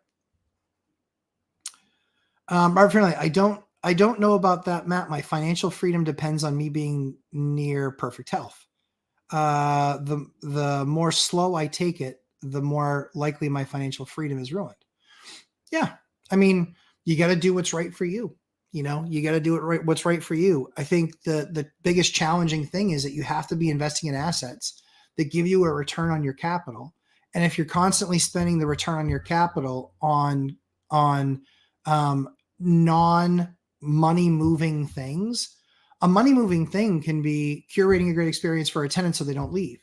A money making thing can be, a water repair because it's saving money. But you always have to look at it and say, well, if their heat bill's a little bit higher because it has, R21 instead of R38, but I'm going to spend $3,000 or $4,000 to get to that point. So the tenant might stay because their heat bill is $50 difference. That's where everything has to be looked through the lens of keeping your asset, but still curating an experience for the tenant with repair. Angel R, what are your thoughts on all electrical baseboard heating in your area? Tenant pays utilities, considering a duplex that has no boiler, only electrical cadet heaters. I would look at what the heat bills are. Get a copy of what the heat bills are. The reason that you need to know that is what happens if their heat bills are $400 in the wintertime, right? And then you try and raise the rent. They're going to run out of money. And you don't want to put your tenant in that position because then they have to leave, or worse yet, then they just stop paying. So I would look at how expensive mini splits are and maybe let that be the driving heat. I mean, you can get mini splits a lot of times installed for $600 or $6,500. But I would be looking at, you look at the electric heaters, it depends on how good the insulation is. I would pay an energy consultant to come in and use their FLIR gun, or go find a place where you can rent the expensive FLIR gun and actually take a look at the difference in temperature between the outside and the inside. Now's a good time to do that. And when you see black, that means you have heat loss. When you see the closer it is to red, the better off you are because that's keeping it in. So it might be the best insulated place on the planet, and electric is good enough. But it also might be a horrible place, and they might be having $400 and $500 a month, heat bills. And so everyone sits there, going, oh, hey, well, we could go from $900 to $1,300 in rent. Yeah, but that guy that's paying $1,300 in rent is only paying $200 a month in heat in the wintertime. And this guy's paying 400 or 500. I've seen that stuff before, and that can actually push people over the edge. We don't want to do that. John Williams, good morning. Hyder, thanks, Matt. You're welcome. Thanks, Laura. Yep. Anna Kay, hey, good morning. Listening to y'all. Hey, Anna Kay, good to have you. The lead is at a state or federal level. Yes. So the state enforces the lead standards that are also lent by the EPA. So it's state and federal EPA. Master Coach University. If you get a lead order on a unit in a small multifamily, does the order apply to all units? Yes, often it does. Will they likely investigate the other units in the building? Yes, they often will. There's a requirement of children being in the other units. If there are children in the other units, it's absolutely investigated. If there aren't children in the other units, sometimes it's not. If there are common areas, it absolutely is. Yeah, it's very scary stuff, guys. Very scary stuff. Our family went broke as a result of not raising rents to market over too many years. Exactly. Having to replace 3 roofs in a year. Exactly. And purchasing and doing a full reno on a 100-year-old triplex. Yep. Yeah, I'm sorry to hear that. I know that you're in the course. We're here to help. But there's better ways of doing things. And that's the biggest challenge. Too often, right? If you own multiple assets, you're like, oh, well, the roof's not leaking. It's fine. But what if it isn't? Like, have it looked at, understand what you're looking at, have multiple people look at it. You know, when we see that it's a triple tab shingle roof, we know that roof is not very new. Largely speaking, we know that when we go up in the attic, we're going to see some wet spots. Guys, like, then I know I need to do the roof. If you don't see any wet spots, I still have a triple tab roof. It's still 20 years old. Congratulations to me. It hasn't started leaking yet. But I want to get that next roof on there where I'm good forever. Guys, that's the idea, right? That's the idea. We get on there and it's good for 30 years that we're going to own the asset. Chris Crone actually says when he buys the house, he wants it already having a new roof or a newer roof on it. So that's why he buys an asset where he's like, I can basically use this property for 7 years, rent it out, make my money, and then I'm going to sell it. I'm going to get the appreciation to buy something bigger. And I'm not going to have to do expensive repairs like heating systems, roofs, things like that, right? Or foundational walls. Very often, he's correct. It's not a bad strategy. It's a pretty good strategy. For me, I don't want to do single families. I want to do small multifamily. And so for me, I'm looking to get the asset to a position where I know it's flawless, basically. I've done heating systems. I've done roof. I've done insulation. I've done sheetrock. I've done all of these things. And then when I have to re-zhuzh it, well, if I have to re-zhuzh it, we're talking about a paint job. We have one that we've had for 7 years. We've not had really any issues there. Maybe in 7 years, I think we've maybe had 10 calls there. We've fixed those little things, but we fixed them right. And so now when this tenant moves out, we're going to have a few $1,000s worth of work to do. And then we're good for probably another 7 years. That having and managing an asset like that is beautiful. Master Coach went in a perfect position because now they have 3 roofs. Now they're not going to leak. But then this is where everything gets too thin when you have multiple streams trying to get through. We had a rule that after what we went through in 2008, that we would never have more than 2 projects going on at the same time. I almost broke that rule yesterday with trying to look at buying that other asset. I didn't. So we only have 2 projects going on right now. We have the jail and we have a 5-plex. Michelle Meyer. Thanks, Matt. I'm super happy now, looking to make 5 to 6 offers today. Look at you. I love it. Good for you. Summertime Santa. Have you ever run across an issue with neighbor's tree? Yes. Leaning over one of your property roofs? Yes. Causing damage, but the neighbor's unwilling to do anything about it. Their tree. It's on your property. You can cut it back. In most states. What I would do, here's the best thing that you can do. You call code enforcement. You call code enforcement and say, I have this tree that's coming over into my property. I need to be able to cut it down because it's ruining my roof and it's creating problems. And they'll likely tell you, if it's on your property line, then you can cut it back. If it's over your property line, you can cut it back. That's usually the rule. It's their tree on their property until it branches over into your property. And then what's on your property, you're allowed to trim it back in most states. But I would call your local code enforcement, because then you can say, could you just send me a letter to that effect, please? Or you go in and you ask them to send you a letter, or you send them an email after the phone call saying, hey, thanks so much for your time. We talked about the property located at blah, blah, blah. We talked about the fact that there's a neighbor's tree coming over that's creating damage on my roof. I just want to make sure that I can confirm I'm able to cut that back at least to where the fence line is so it's no longer damaging my roof. They will send you something back. And if they don't, then you go back in the office and say, I sent you this email a couple of days ago. I haven't gotten a response back yet. I just need to make sure I'm all set before I cut that down. Because all you're doing is trimming it back. So I'm almost positive it's like that in every state, but I'm sure there's a couple of states that are stupid that have made an exception. Hyder. I'd love to hear about your Gary investment. I know. So exciting. I've got some big plans over the course of this next year for YouTube. So don't be surprised if you get an email from the lumberjack. Just saying. T, for a newbie to home improvement, what projects do you think a beginner can tackle to save money? Oh, T, that's a great question. That was the whole reason I created my course. Everything is in there. Here's all the things that you guys can do. It's silly stuff. Like when you have an electrician and he changes out all the outlets, right? When they do a lumberjack package, I don't have them put on the plates. I put on the plates myself. It's like, yeah, it takes a few minutes, but I use a screwless plate. So it might take 2, 3, 4 minutes. Guess what? If I spend an hour, how much faster do you think an electrician is at doing that versus me? I can go in and I can do that, or I can have one of my guys do it at 20 or 25 bucks an hour, as opposed to $100 an hour or $80 an hour. That's a great use. Other things, T, it depends on how much you want to learn. It's a great question because, again, that was the reason for my course. It's how to work with code enforcement, how to work with contractors, how to assess if it's something you can do yourself. Insulation on pipes. Are you going to be slower than a pipe insulator? Yeah, absolutely.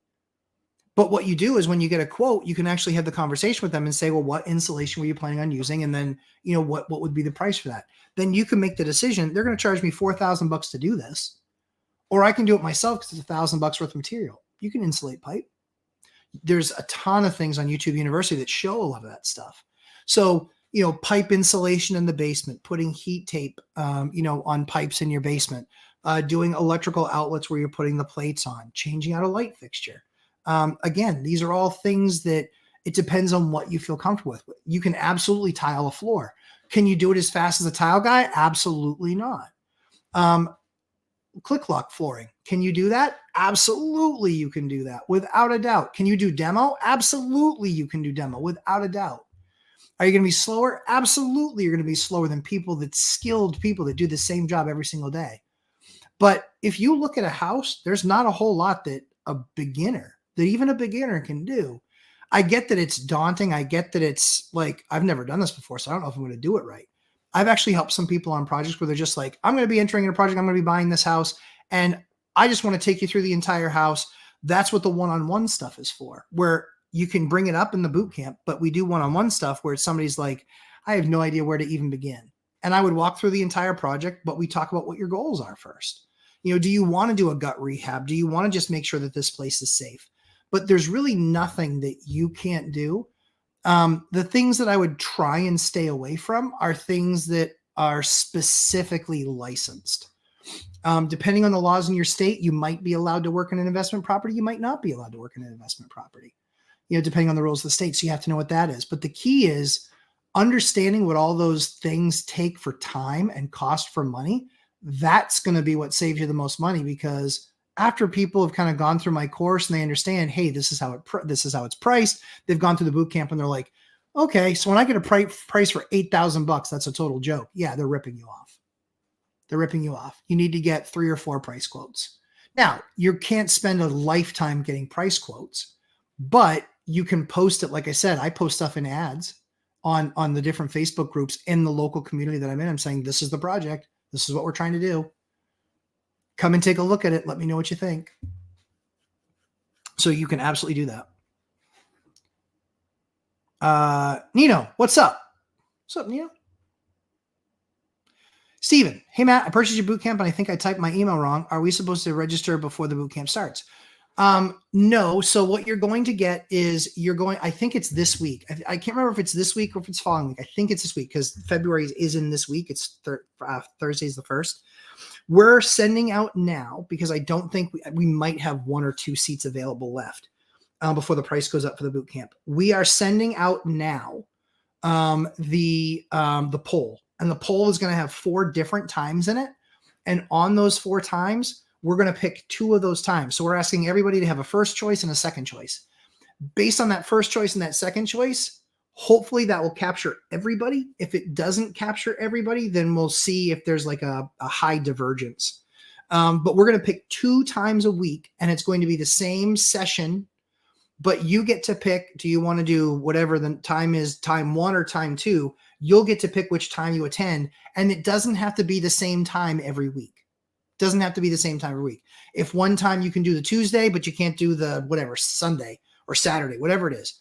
If you can do the one and you can't do the other one week, and you can do the one and you can't do the other the next week, not a big deal. You get to pick which one you get to go to. If for some reason both of those you can't make, it gets recorded. My team will actually put the timestamps in there for what exactly is in the video, and it will vastly speed things up for you guys. Because that way you can see, oh, they talked about this. Boom, right here, minute 7:55 to 15. And then you can actually pick what you want to watch. You can also, because you have access, you can then rewatch it at a later time and like, oh yeah, that was in the boot camp course, and I know they covered it. Let's go see what they said then. Let's see if that still applies. So that's what it does, give you that capability. Summertime Santa. The situation we have is neighbors is cherry tree dropping its cherries on our roof. The tree is taller than our 2-story building. Shade over roof causes moss. It absolutely does. Build up in other degrees. We cut the tree back as much as we can over our side of the fence, but the entire time the neighbors are freaking out at us over it. Yeah, it doesn't matter. Like the other thing you can do too is you get that letter from the town, and then you can actually you can take them to court. You can take them to court for not taking care of. They need to keep it on their side. So you can absolutely take him to court if it comes over your side. But what I would do is I would honestly talk to an attorney, and I would just say, listen, I don't want to sue over this, but it's a problem every year, and it's maintenance that we have that we don't want to have, but we have to protect our asset. And he might say, you know what, that's a good small claims court case. It's something where the judge could say, hey, if you want to keep that cherry tree there where it keeps on growing over into your neighbor's yard, you're going to need to take care of that annual bill of cleaning it up. You'd be surprised how much they fall out of love with the cherry tree. I'm not going to spend $200, $300, $400 a year. What I would do is I would be coming prepared with 3 different quotes from 3 different companies on an annual service to cut back that tree and clean it up. That way they can see what that expense is going to be. That's how I would do that. Oscar, look, good morning, sir. Angel R, I had some wood windows with lead. I'm going to have them replaced this spring. Good. Yep. Love that. The Flick channel. The Flick channel. I love it. Financial literacy is key. I agree.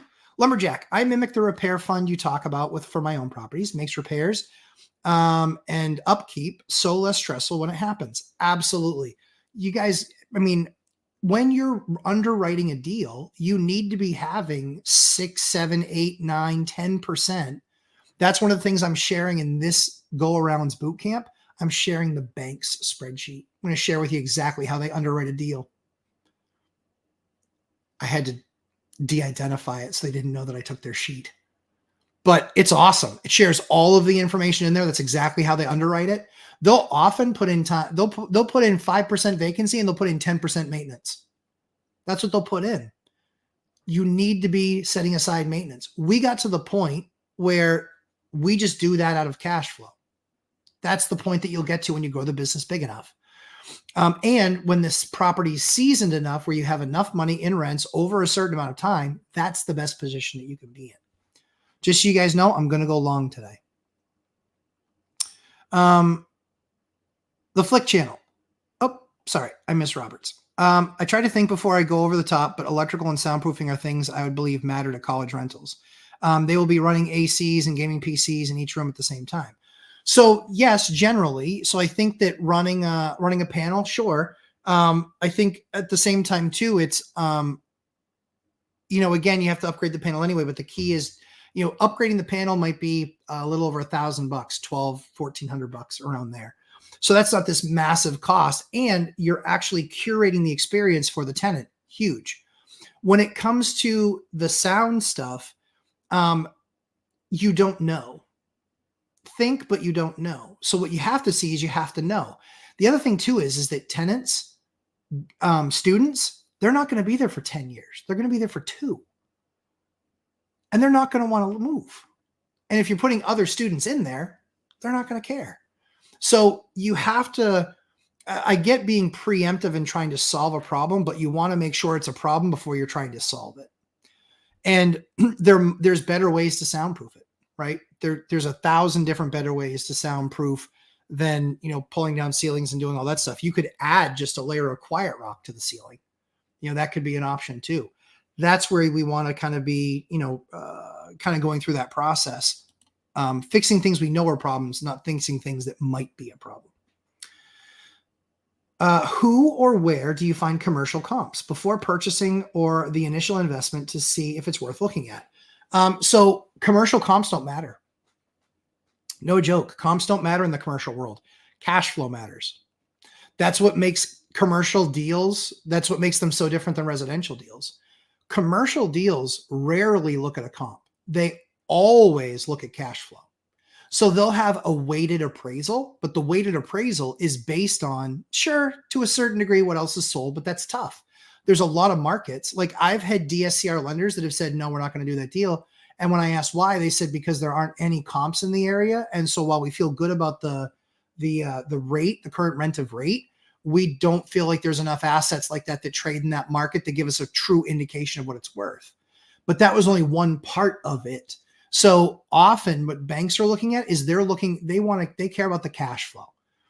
Can you have 1.3 debt service coverage? Are you triple net? Are you, set up this way? That's what really matters. So commercial comps are much tougher because it's so subjective, right? How can you compare a restaurant to a daycare? And then the price per square footage for that? It's impossible. What you really need to look at is what the cash flow is. That's why you're looking at NOI, net operating income. That's why you're looking at, I don't like cap rate, but I do like NOI. I don't like cap rate. I do like NOI. Robert Fairley. For instance, now I'm ignoring the baseboard for now, original baseboard, because they have 1/2-inch drywall over plaster. So the baseboard is buried. Yep. ROI isn't worth it. Totally agree. Going to do other things like dishwasher. Yep. Good call. And a huge fridge that I want to get for cheap, and an appliance stores, there's a small dent on the sides that sells for 50%. Yeah, buy scratch and dent stuff on the sides. Absolutely. Big fridges in those college houses are really important. We make massive spaces for those. We usually go with something that's like a 30 or 32 or 34 cubic foot fridge, massive fridge, because then everybody gets their own shelf, and then there's the shared shelves, and there's freezer space. We get massive fridges for those, 4 and 5 bedroom college units for sure. Key, thank you for advice, Matt. You're welcome. Anytime, Key, former alumnus of the Lumberjack Landlord course. Laura Samaniego, Matt, I learned so much from your live videos. I always doubt myself. I have never touched a penny from my cash flow for personal use. I replaced 2 AC and water heaters in the last 18 months. That's awesome. Congratulations. I'm so glad it's a help. That's why we continue to do it. I'll never give up doing a live stream weekly. Yep. Michelle Meyer, you guys reaching out. That's good. Summertime Santa. That's good. I like people making connections here. It's very important. Fire and Ice. Laura, oh my, you just blew up the tenant myth that we are all popping champagne corks and opening up the caviar tins. I know, right? Hello, Dividend Dave. And no, we're not starting over again. I mean, it's good that you're finally here. Laura, continuation, 2 AC and water heater in 18 months, $11,000. Did all these projects from reserve cash flow. Thanks, Matt. That's awesome. That is awesome. That's exactly what we want to see. You were putting money away for maintenance, and maintenance day came. You were able to do it. Now the clock starts ticking on those. 8 years on a water heater and mini split, those can go 15, 20 years. Just service them religiously. Make sure that those filters are being cleaned out every 3 or 4 months. If you make sure that those filters are being cleaned out that often, then there's never going to be any resistance. The internal pieces aren't going to get clogged with stuff. We bought a property that had 5 heating systems, huge property, 5 heating systems, and all 5 of the heat exchangers fried up. Why? It was the worst lease I've ever seen. The lease said that the tenant was responsible for the maintenance contract. They didn't have a maintenance contract. The only way that you can then take care of this is to sue them. They didn't change the filters for 10 years. 10 years. Where's Jerniel when you need him? I know he's an HVAC guy. Didn't change them for 10 years. Damaged the heat exchangers so badly that they basically all failed within about a month of each other. They were that bad. They were so inefficient. They were absolutely dying. Right? So what did they have to do? Replace all 5 heat exchangers. Yeah. That was close to $100,000 job. Unbelievable. Where do you find good real estate photographers? That's a great question. You can talk to productive agents and ask them. So as we know, we all should have agents. You all should be talking to agents. You got to talk to your agents, got to talk to multiple agents. Look at some of the things online, some of the ads online. Look at some of the properties that you're going to look at if they had good pictures, and then just ask them, who did your photographs? That's the best place to find them. Or, even your landlord group can be, it's all right. I've got 2 or 3 guys that do photographs for me, but I talk to my agents. When one of my agents changed from one photographer to another because he just decided to not do photography anymore for buildings, sent me on this other guy. This other guy was great. Did a great job. Looked fantastic. Had a what do they call them? Matterport. Had a Matterport, knew how to use it, got great photographer, great video of the place. Place looked absolutely fantastic. So that's what we did. Robert Finelli, I think about the HELOC second on one of my properties later this year to get another property. Now, based on SWOT, normal me would say I have 0 strengths and everything would go wrong. But putting myself in a position of a third market, a third S8, a third college, I'm thinking a measly $600 a month won't but put me in a bad position. So that's where it just comes down to the math side of it, for sure, right? You want to look at risk. Okay, what if one of my ex-tenants, one of my tenants stops paying? That happens. I had a Section 8 tenant that stopped paying their portion. They're going through an eviction right now. It's unbelievable. All Nighter Hider. Thanks, MCU. Yeah, thanks. Mr. Nice Guy 423. The furnace is zoned, so we would only have to remove the wireless thermostat from the top unit. The top unit is small, so baseboards are not an option. We have found electric radiant cove heaters that are all wall mounted. Yep, mounted close to the ceiling as a solution. Have you ever implemented this type of solution yourself as a sole heating source for a unit? I have not. Even mini splits have problems. In the Northeast, I don't know where you are, Mr. Nice Guy 423. Even in the Northeast, it gets really, really, really cold and mini splits can't keep up. They just can't. People the warmest I can get it is here is 65 degrees. That place is really well insulated, but when it's minus 10 wind chill outside, wind chill is what sucks the heat out of a place. So a lot of those mini splits, they're in research and production right now of what's called a minus 30, which means it can be minus 30 outside and these mini splits can keep up. Right now, they can't. You can get a sub-zero one, but guess what? There's multiple times a year where the wind is minus 0, minus 10, and it only goes to 0, and that wind sucks it out. And if you're trying to keep heat going for multiple days, you better be able to augment it. And so, yeah, very often. So we've done some mini splits, but very often we're full on furnaces. Yeah, very often. And as far as baseboard goes, we've done some electric heat to augment. So we've certainly done that. So where we've done mini split, we might have a couple of baseboard in there for electric that will allow us to mitigate the issue, and they can always turn those on. And those run with a separate thermostat for obvious reasons. Mr. Nice Guy, if not, what do you do to make sure the tenants are responsible for the gas bill? There's one gas meter, so no way to measure who is using what amount of gas. So you can do flow meters on gas meters. You can do that. And so there are ways of doing it. So if it's forced hot water, you can do it off the water coming out of the different systems. If there's one water tank. We just had a building that was three tenants, and they were all using one hot water source. I was getting $200 and $300 bills a month. No. So I put in 3 hot water heaters and I gave them 30 days notice that in 30 days, hot water will be your responsibility. It's a brand new system. We've connected it up, but hot water will be done through that system at that time. And so it's connected to your electric. So you will see an increase in your electric fees.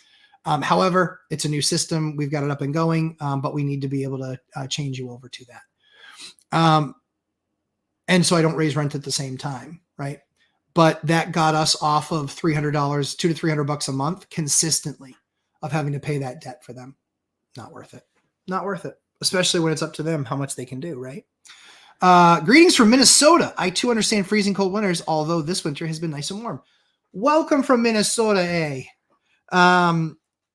Love Minnesota. Had that as a territory when I was a sales guy for 3 years. So I've been to the Twin Cities. Been there many, many, many, many, many times. Guidant, one of your biggest employers, was actually a tenant of mine, or not a tenant, a client of mine, as was Target. So when they were also Mervyn's. So yeah, been out there many, many times. It gets frigid cold there. Yeah, the biggest thing with anything you go with mini splits in super cold regions, you got to make sure you have some sort of a backup. So a few pieces of, to give you an idea, to put in a piece of 8-foot baseboard, that piece of baseboard is going to cost you about $200. It's going to cost you about $500 in wire and getting the electrician to land that in the panel, put a breaker on it, and also put a thermostat in. So you might be about $1,000 if you put in one piece. You might be $1,200 if you put in 2 pieces. You might be $1,400 if you put in 3 pieces. But having that as a backup there, it makes sure that you can keep the place heated. Landlord Odyssey, what's up? How you doing, Ready On? Good to see you. Key, stay liquid, no nervous. Exactly. That's true. The more liquid you have, I mean, let's face it. The thing we get nervous about is, oh my word, like if I have a move out and they're gone for 2 months, if they trash the place and I got to spend 10 grand redoing it, all of that is drastically mitigated when you have the money sitting there ready for it. It does change the way you approach your business. Robert Farinelli, speaking of mini splits, would you install mini splits if propane or oil is the only other option? No, I don't mind oil. I have oil in a ton of properties. I like oil. If the heating system's there and it's, 10 years old, I'm not putting mini splits in. Now, I'll look at it and consider mini splits if that system dies. But it depends. You used to be able to get mini splits installed for about $4,000 a piece. Now it's not $4,000 anymore. Now it's $4,000 for the mini split system, for a 2.5 ton mini split system. And it's, another couple $1,000 or so, $2,500 to have them installed. So now you're looking at $6,500, $6,700, and you can do that for one unit.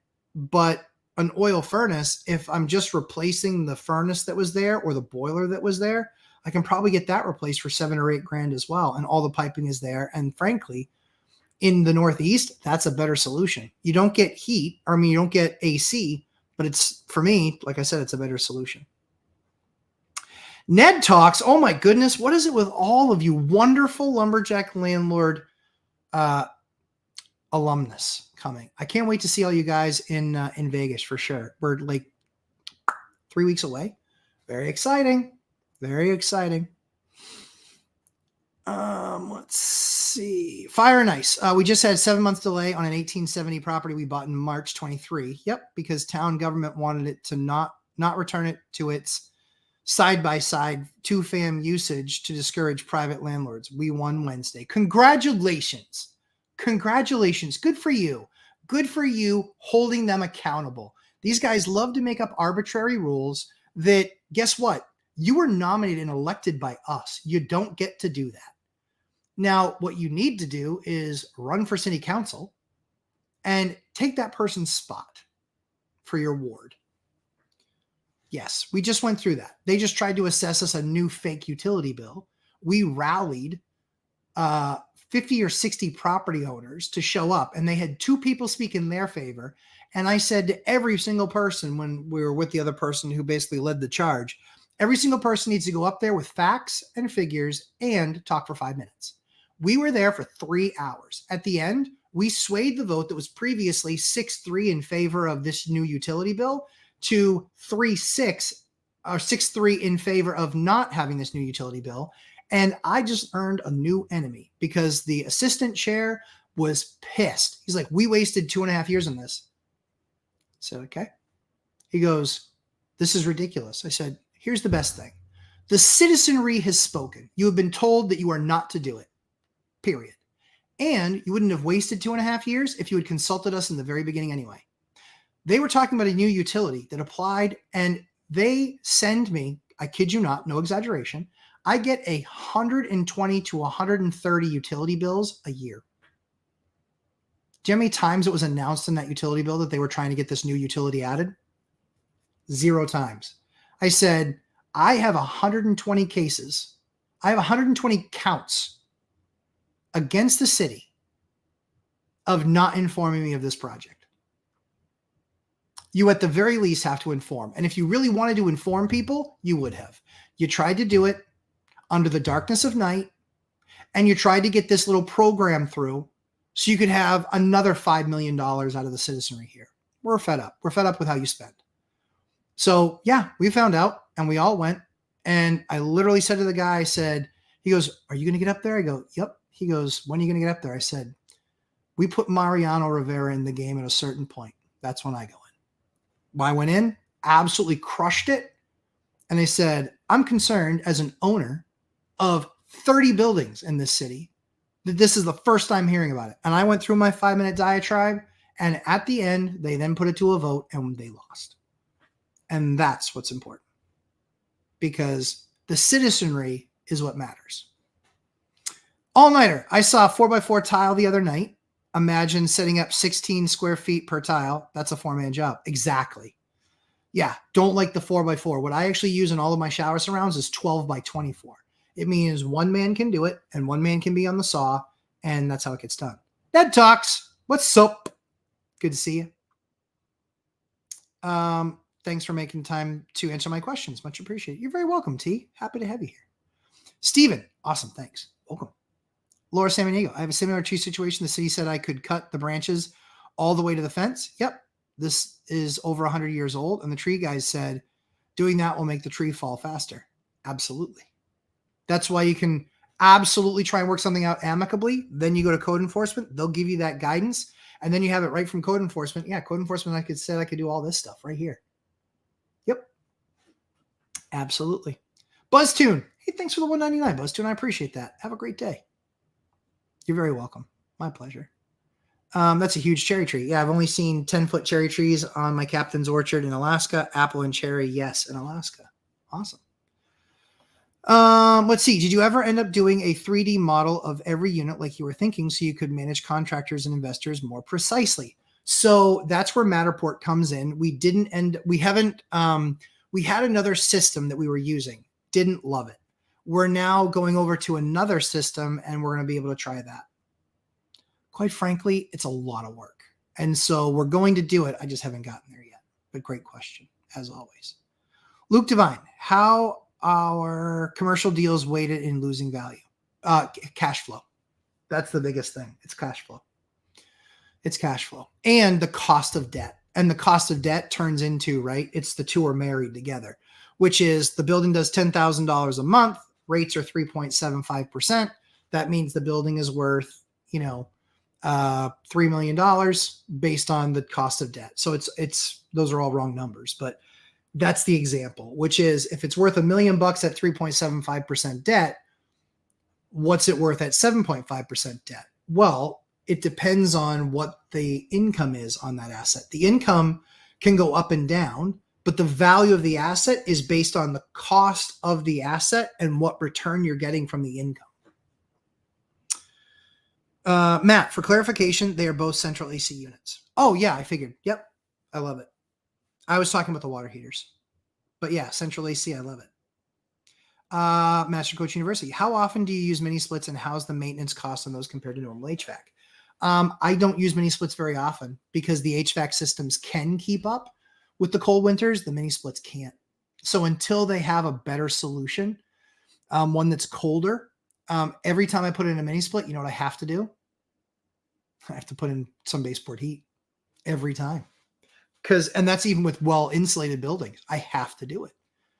I have to do it. We had 3 years ago, we had a cold spell that was 10 days, maybe 10 days, 12 days. It was 0 for 2 weeks. First day, no freeze. Second day, no freeze. Third day, no freeze. Fourth day, first freeze.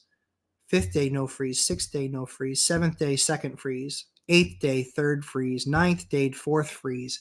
Because the cold actually sucks the heat out of your building and drops the normalized temperature. And do you think any of those systems, of course, the older systems, some of them had to be worked on because they're running 24/7 and people still want it 72 degrees in their apartment. You can do that, but it's going to kill the system. Like the thing's going to be running 72 degrees it's older construction. There's only so much you can do when it's 0 outside and wind chill's 10.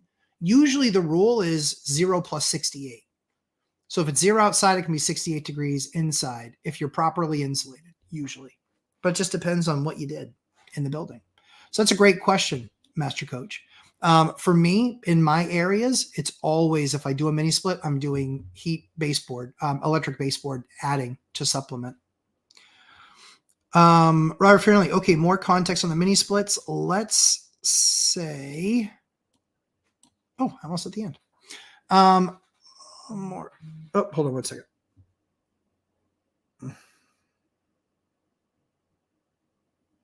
Nice.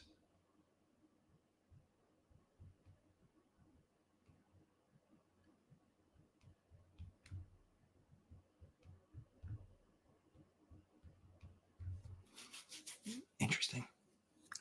That was my agent on a property we looked at yesterday.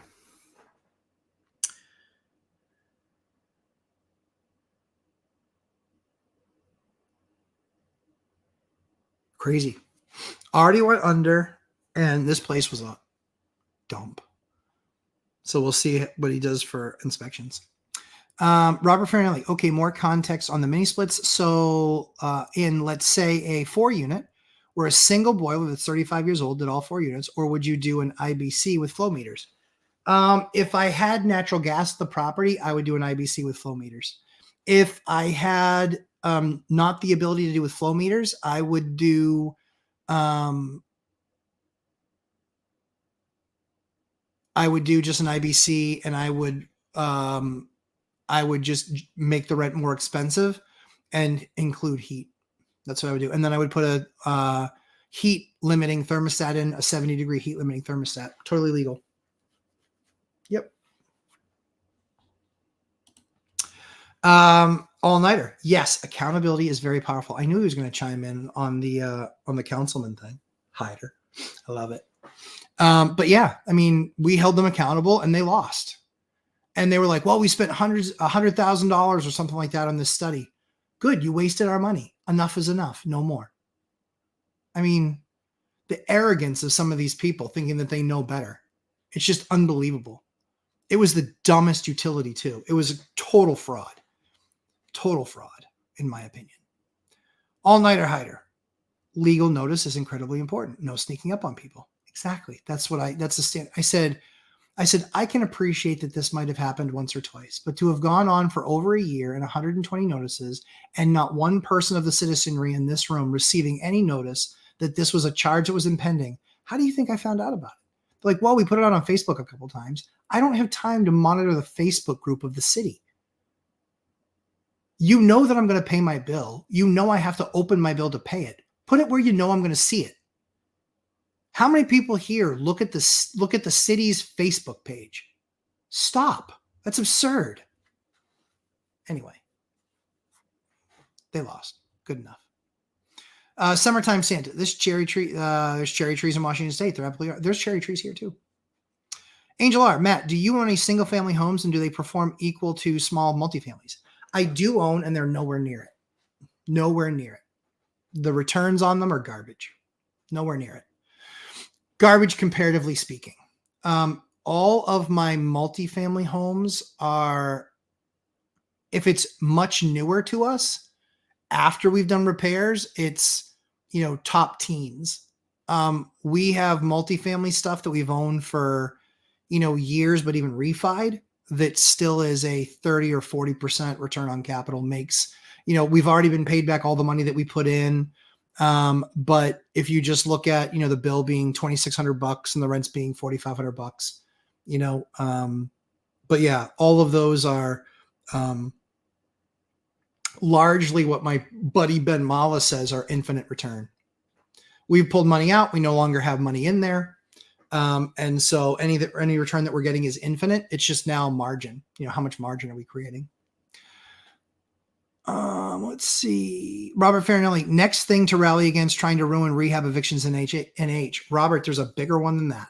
There's actual rent control is actually on the docket. This was the one problem that we got with all the mass holes coming from Massachusetts up into our state, because they wanted all of the non-restrictions with the masks, and they wanted a free-flowing economy, because in New Hampshire, we largely had that.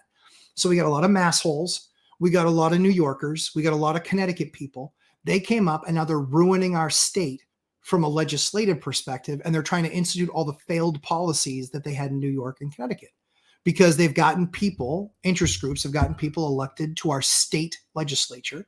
And now there's no surprise that these dumbasses are basically putting all this stuff out there and saying, we want rent control. We want the rules that they're trying to place on a landlord to rehab a unit and use that to get a tenant out.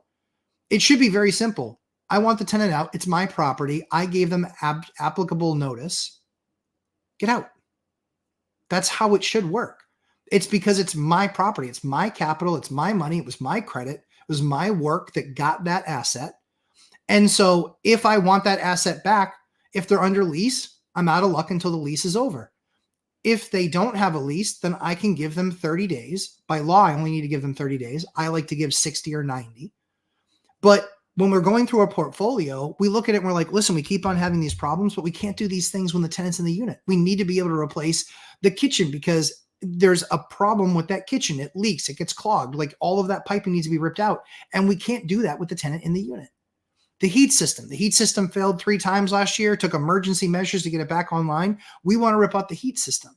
But again, we can't do that with the tenant in there. They want us to have to justify all of our existence and how to do this. I should say they should have to justify their existence. They're not landlords. They don't know what they're doing. They have no idea. They've not done construction before. So I actually have an idea. Only talk about things that you actually know about. If we do that, then everybody will be just fine. I don't need your opinion on something that you've never done, because then therefore you have no basis of opinion. Let's see. Nino, if I don't cash flow on my first house hack but break even, is that still a good deal? Relying more on appreciation would cash flow if I didn't live in it. So Nino, that's a great point. So I don't ever buy for appreciation. It's never good to count for appreciation, but the strategy for house hacking is always a great idea. What I've done in my market, I did 9 house hacks in 13 years. And so I never looked at appreciation, but what I did was I found value add properties where I could do some work and things around the units myself, where I could vastly improve the value and thus get more rents. When I first started in a place, the last duplex that we lived in, which was only 5 years ago, we were in that duplex 5 years ago. That's it. We were living in a duplex, my wife and I.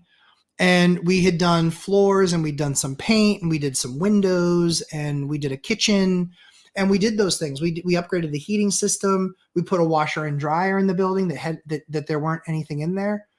And so, again, when you look at it, if you're living in it, what I would always suggest doing is you're paying money into a till or like you're paying rent to yourself, but that's kind of your saving fund. Depending on the market, depending on the deal, et cetera, et cetera, et cetera. For me, my preference was I would be able to live in the unit and it would cost me a few $100 to live in that unit. But when I left, I knew that I could rent the place out and it would rent, and I'd make, $1,500 a month. So when you say, you being there, it's basically don't cash flow. That's okay. But if you're cash flowing and you're only a tenant in one of the units. So what I mean by that, let's say I have a duplex. Let's say you're renting out one side and then on your side, you're taking its place, but there's no cost to you. Okay, that's a good deal. If you have a 3-bedroom and you're renting it out and you have only 2 people, you have 2 people in your unit paying your rent plus the other units rented out. And so you're making a few $100. That's not the best deal, right? But it also depends on what your market is. Is the unit under rented? Are there value add things you could do in the next year where you just get the tenants that you get as roommates? You make those improvements and then the next year that you can go up and actually make a little bit more money. Absolutely can happen too, for sure. All-nighter, LOL. How many people look at cities' Facebook pages? That's a funny question. I know, right? Like I had to embarrass the guy at that point.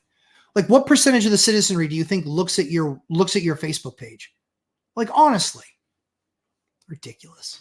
Angel R, Nino, that's a bad deal. I explained what would be a good deal or a bad deal, but I agree, Angel, generally speaking, if you're break even and you fully have one of the units to yourself, not a bad deal. If you have other tenants in the unit with you, it's probably not that great a deal. There's probably not a lot of margin there.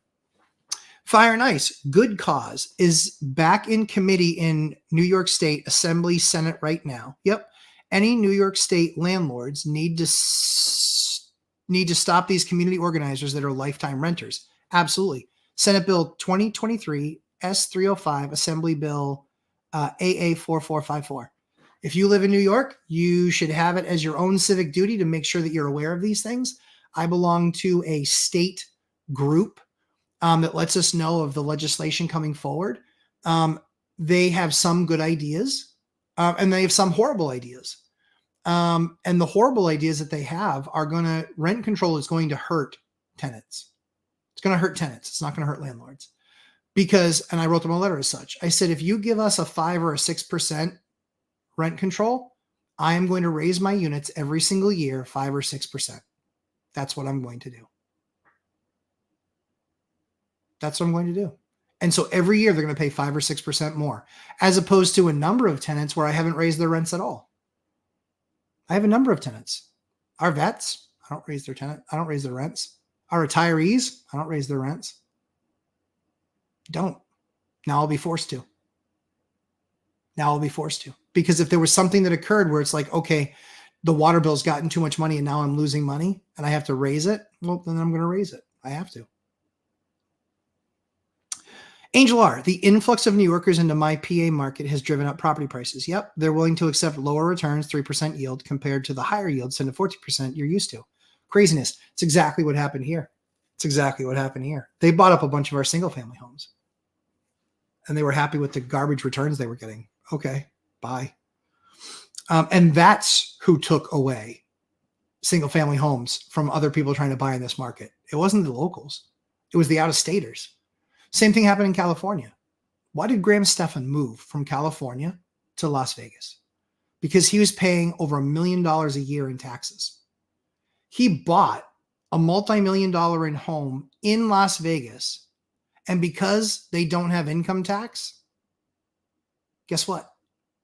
Yeah, it worked out pretty well for him. He literally bought it with the money that he would save on his California tax bill. This is why California is the most behind when it comes to understanding the tax system.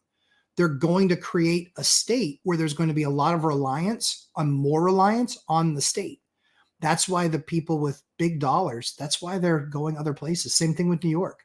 Look at all the hedge funds with the billions and billions of dollars that located to Florida. That's what drove that market.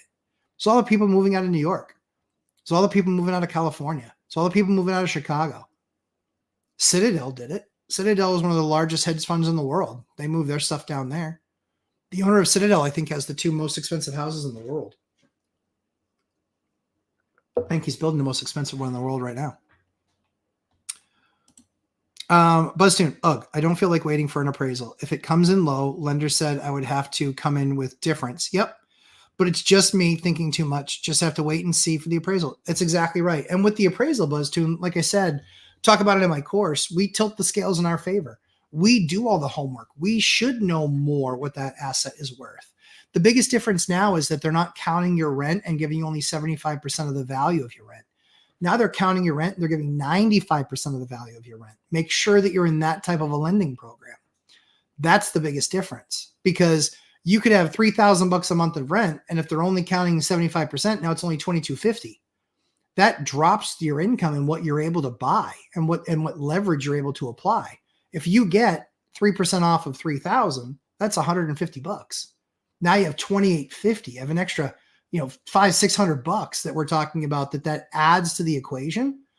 And with that money being added to the equation, guess what? Now we're talking. Because that gives you a lot more buying power. So that's where you want to be looking for those new programs that allow 5% down on owner occ for 1, 2, 3, 4, and 5, 1, 2, 3, 4 unit buildings. The market I reside in currently, it has a high barrier of entry. Sounds like it. Yep. If you're a new investor like me, understood. Connections feel is best thing for me to do. Northeast area. Nino, what market you in? Let me know. All-nighter hider. See freedomlawschool.org about living income tax-free lawfully. Got to shift other things if you choose to go this route, but something to consider. Always with an excellent option, hider. Angel R. I think I know the answer to this question, but in 2024, would you? Oh, sorry, you guys are good.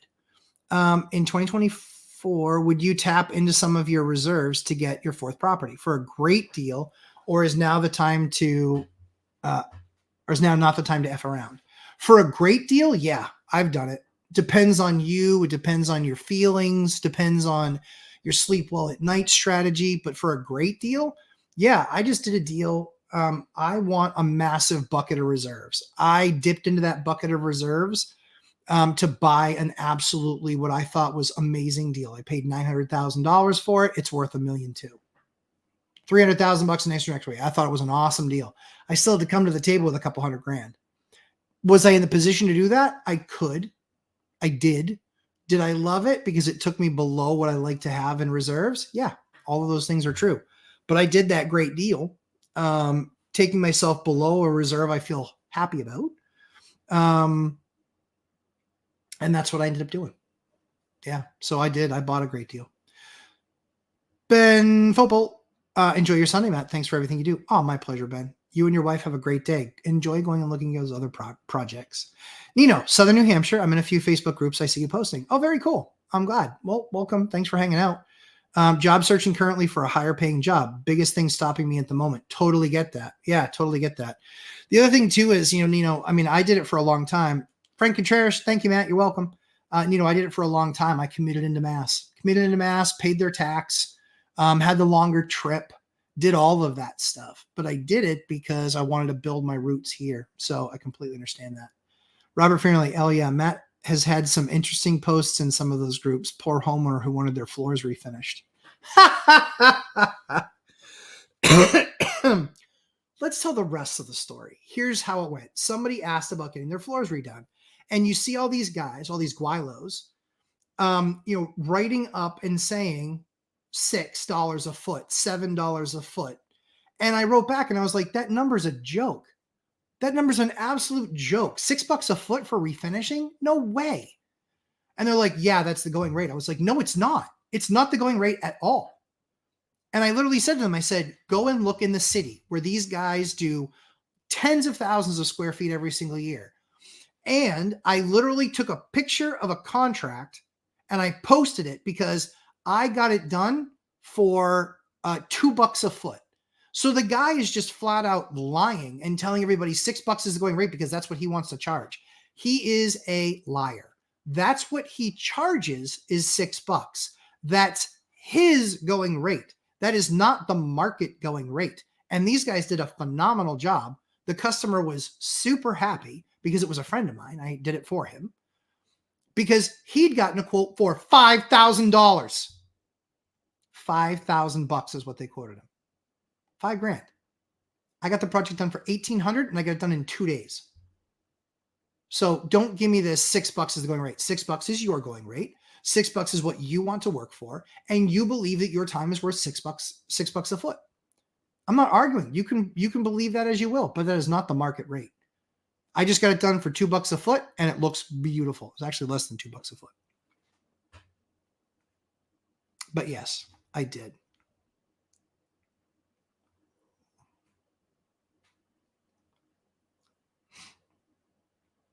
All-nighter. Living tax-free is unconventional, and other aspects of life must be shifted to unconventional as well. It's not for everyone. I never want to advocate like this. Definitely worth learning, though. I totally agree. It's always worth learning and then deciding if it's right for you. BuzzTune, really like you guys doing the long form with the three amigos. Thanks. You're welcome. Hoping Anna Kelly would make a surprise entrance for the ORAD event. Can listen to her endlessly. Me too. I'm the same way. I love Anna Kelly. I think she's my absolute favorite guest. I was thinking if anybody else. Nope, she's my favorite guest. She's my favorite guest that Michael has. I've talked to her a couple of times. She's very, very, very nice. I've had a number of online dialogues with her. She's a brilliant investor. Yeah, I think Anna is absolutely fantastic. So I completely agree with you. I'm interested if he does more of that long form as well. And I think that Dion's right. People just want to get on their phone and just play something for a couple of hours. I think that's exactly right. Yep. Robert Fernelli, I know you were right about the floors price, but man, the OP wasn't expecting that reply thread. Yeah, true story. But here's the thing. Would she be grateful? That woman that posted, I guarantee she's grateful that I posted, because all of these other companies were responding with $6, $7, $8 a foot. Come on, stop. I've seen their jobs before. They're very good. But so is the guy at $2, because that guy showed up at 9:00 in the morning and he was done at 8:30 at night. That guy's not doing that schedule. And this other person did all the vacuuming, did all the sealing, got the first coat on there. And then the next day went back to do the buff and do the second coat. And the place looks absolutely beautiful. You guys are going to see it on my Instagram probably tonight or tomorrow. Depends. Sorry. Bad shoulder. So, yeah, it's unbelievable. Jared Oschenbein. Oh, my goodness. Hi. I just started in real estate, met Dion and Mike and you virtually at Cody and Christian's multifamily event. Keep it up. Hey, thanks, Jared. It was nice to, I was always happy to work with those guys. Love working with Dion. Love working with Mike. They're my buddies. But yeah, Cody and Christian's events. Yeah. Anytime I've been a substitute instructor in their course a couple times, but always happy to do any of their events, anything that we can do to help folks. But thank you very much for the super chat. I really appreciate it. It was a great event. We just talked about managing assets. Cody and I talked about, really kind of the managing of the actual asset itself, maintenance, how you do things to stay ahead, how do you do things, to keep the asset in good performing order, to make sure that you're curating a good experience. It's really funny. One of the biggest experiences that I've had in the last 60 days was, started working with a short form content person. And in working with that short form content person, which was a contact of Millennium Mike's, again, Mike's the best. I couldn't appreciate his help. He helped with the course. He's a buddy of mine, and I just really appreciate him. I'm lucky to have him as a friend. But it was amazing the amount of vitriol that you'll see in the market with people that don't know what they're talking about. They have no idea who you are. They don't know what you stand for. It's a 17 or 18 second clip. And then all of a sudden it's like, landlords should die and, people have rights and all this other stuff. I agree. People have rights. It's a free market. Buy your own. I have to use my money. I have to use my credit, and I have to use my know-how to create a unit that somebody needs to live in, because they didn't do those things. So I'm meeting a market demand issue. So from that perspective, and you guys also know, excuse me, you guys also know that what we believe. We're here to curate experiences for our tenants. We want to make sure to handle things in a timely manner. We want to make sure that when they call us with an emergency, that we are there immediately. We had a no heat call on Friday afternoon at 2:00 in the afternoon. Do you think that any HVAC guy wants to get a no heat call at 2:00 on a Friday? Hell no. No, no, no. So what happened? He was like, yep, I'll get over there. He was over there within an hour and got them up and going.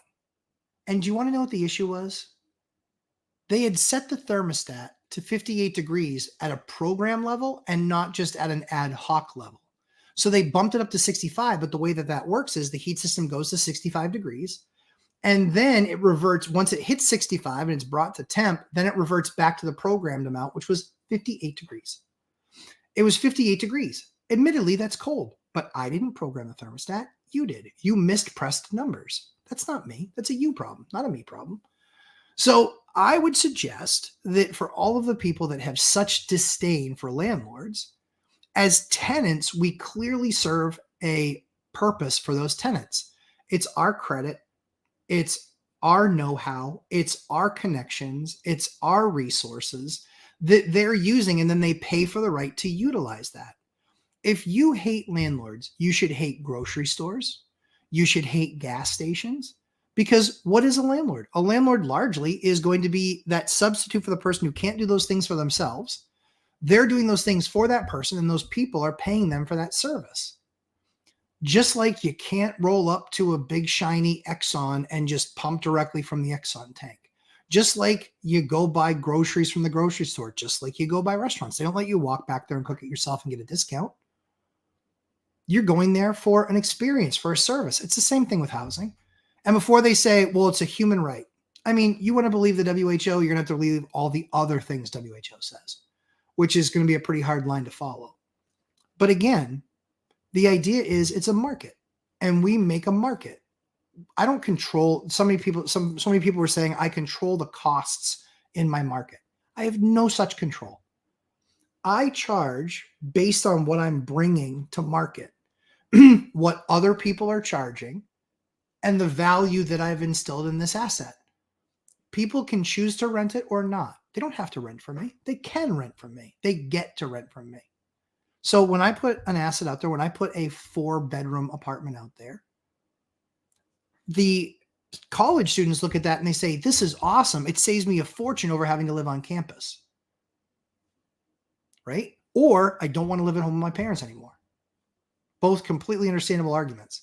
This gives them the ability to make the decision, do I want to trade my time and money for living in a different location? And if so, I just want it to be of value compared to what my other options are. It's free market. If you disagree, you should live in a market that's not a free market. All-nighter. Mike is quite an incredible and genuine dude. All you Avengers are. Thank you very much, Hyder. I agree. Yeah, I like Mike. Mike and I we text pretty often. Or Facebook Messenger or whatever. Angel R, is chimney repair something a handyman can tackle? Considering I've seen light around the chimney top, my brother-in-law is a roofer and can handle roof flashing. Thanks again. If he can do the flashing, so I wouldn't have a handyman do that. I would just call a mason.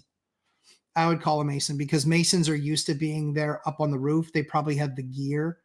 You know, with how high the roof is, you could be running into OSHA stuff. And so I just want, at that rate, yeah, I mean, a mason might cost me a few $100, but he's done chimney repointing before. So he'll have the way that he gets his bricks up there, taking it down, repairing it, and making sure that it's good. I'm not going handyman there. I'm going mason.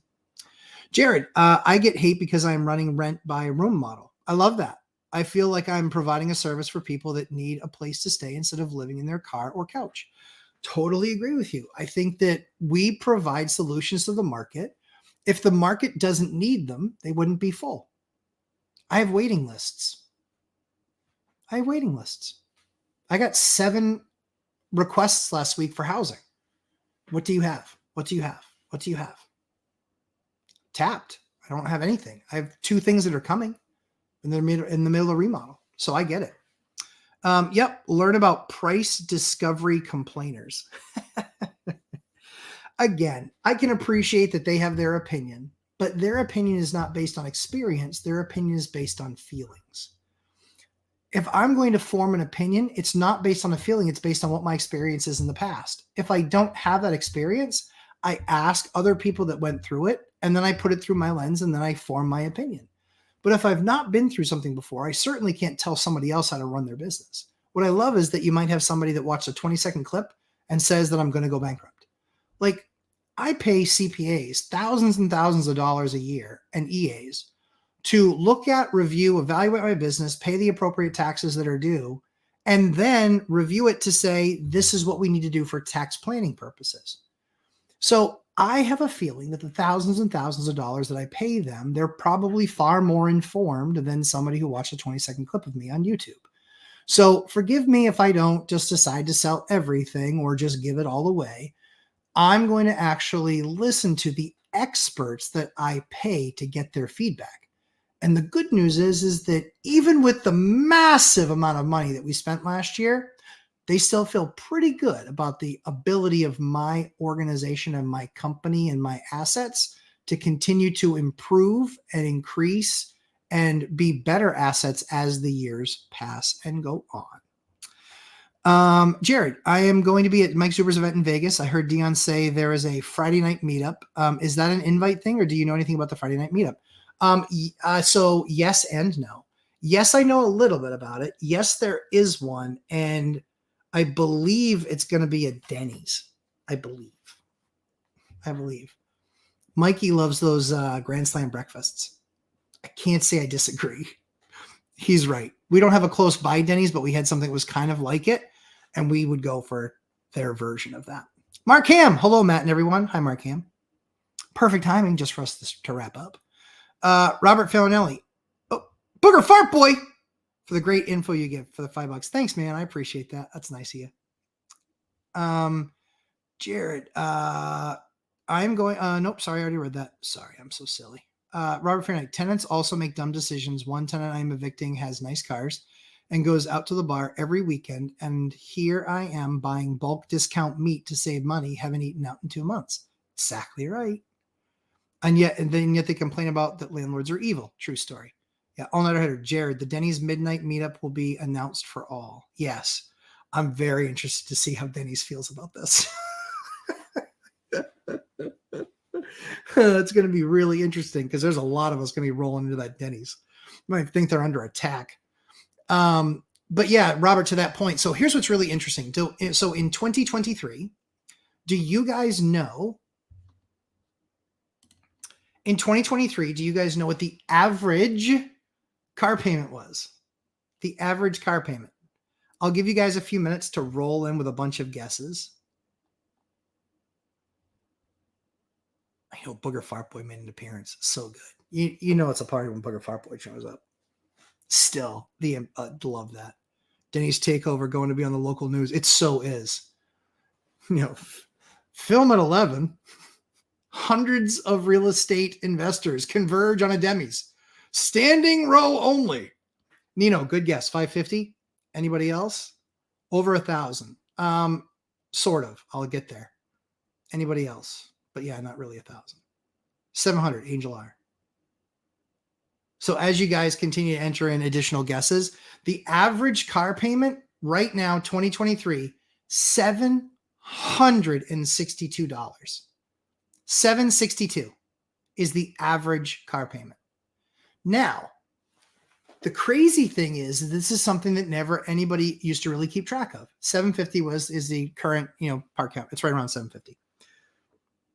What's really interesting is the average car payment $750. 10 years ago, the average insurance payment, literally for a year, was like $800.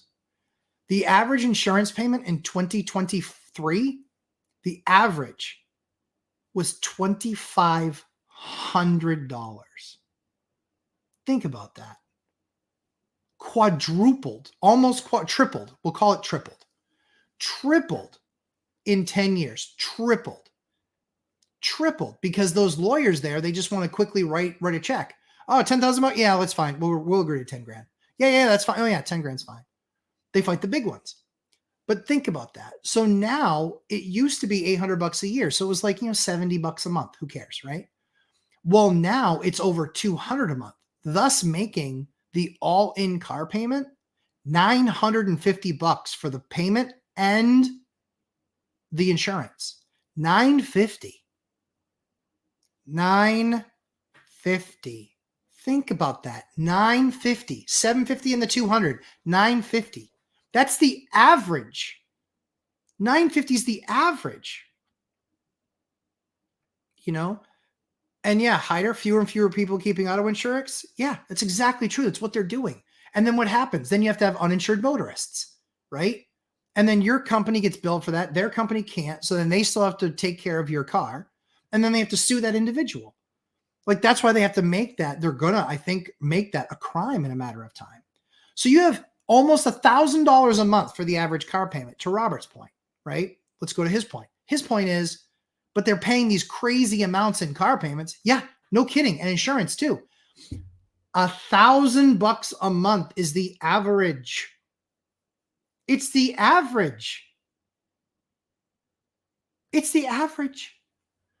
We buy garbage. So I either buy it for cash or I get a payment when, well, I got a loan when it was like 3.5. I won't do it now for 11 or 12. I might, but I still probably won't. But that was a $350 a month payment. $1,000 a month. Well, guess how much a studio I rent for is? A studio I rent for $1,000, $1,100, maybe 12. It's about the same price as your car payment. So the problem isn't that the landlords are evil, or the car company is evil because they let you buy the car. No, it's because you don't have a proper prioritization, in my opinion, of where you should spend that money. You can have a $1,000 car payment. I know somebody has a $1,500 a month car payment. $1,500.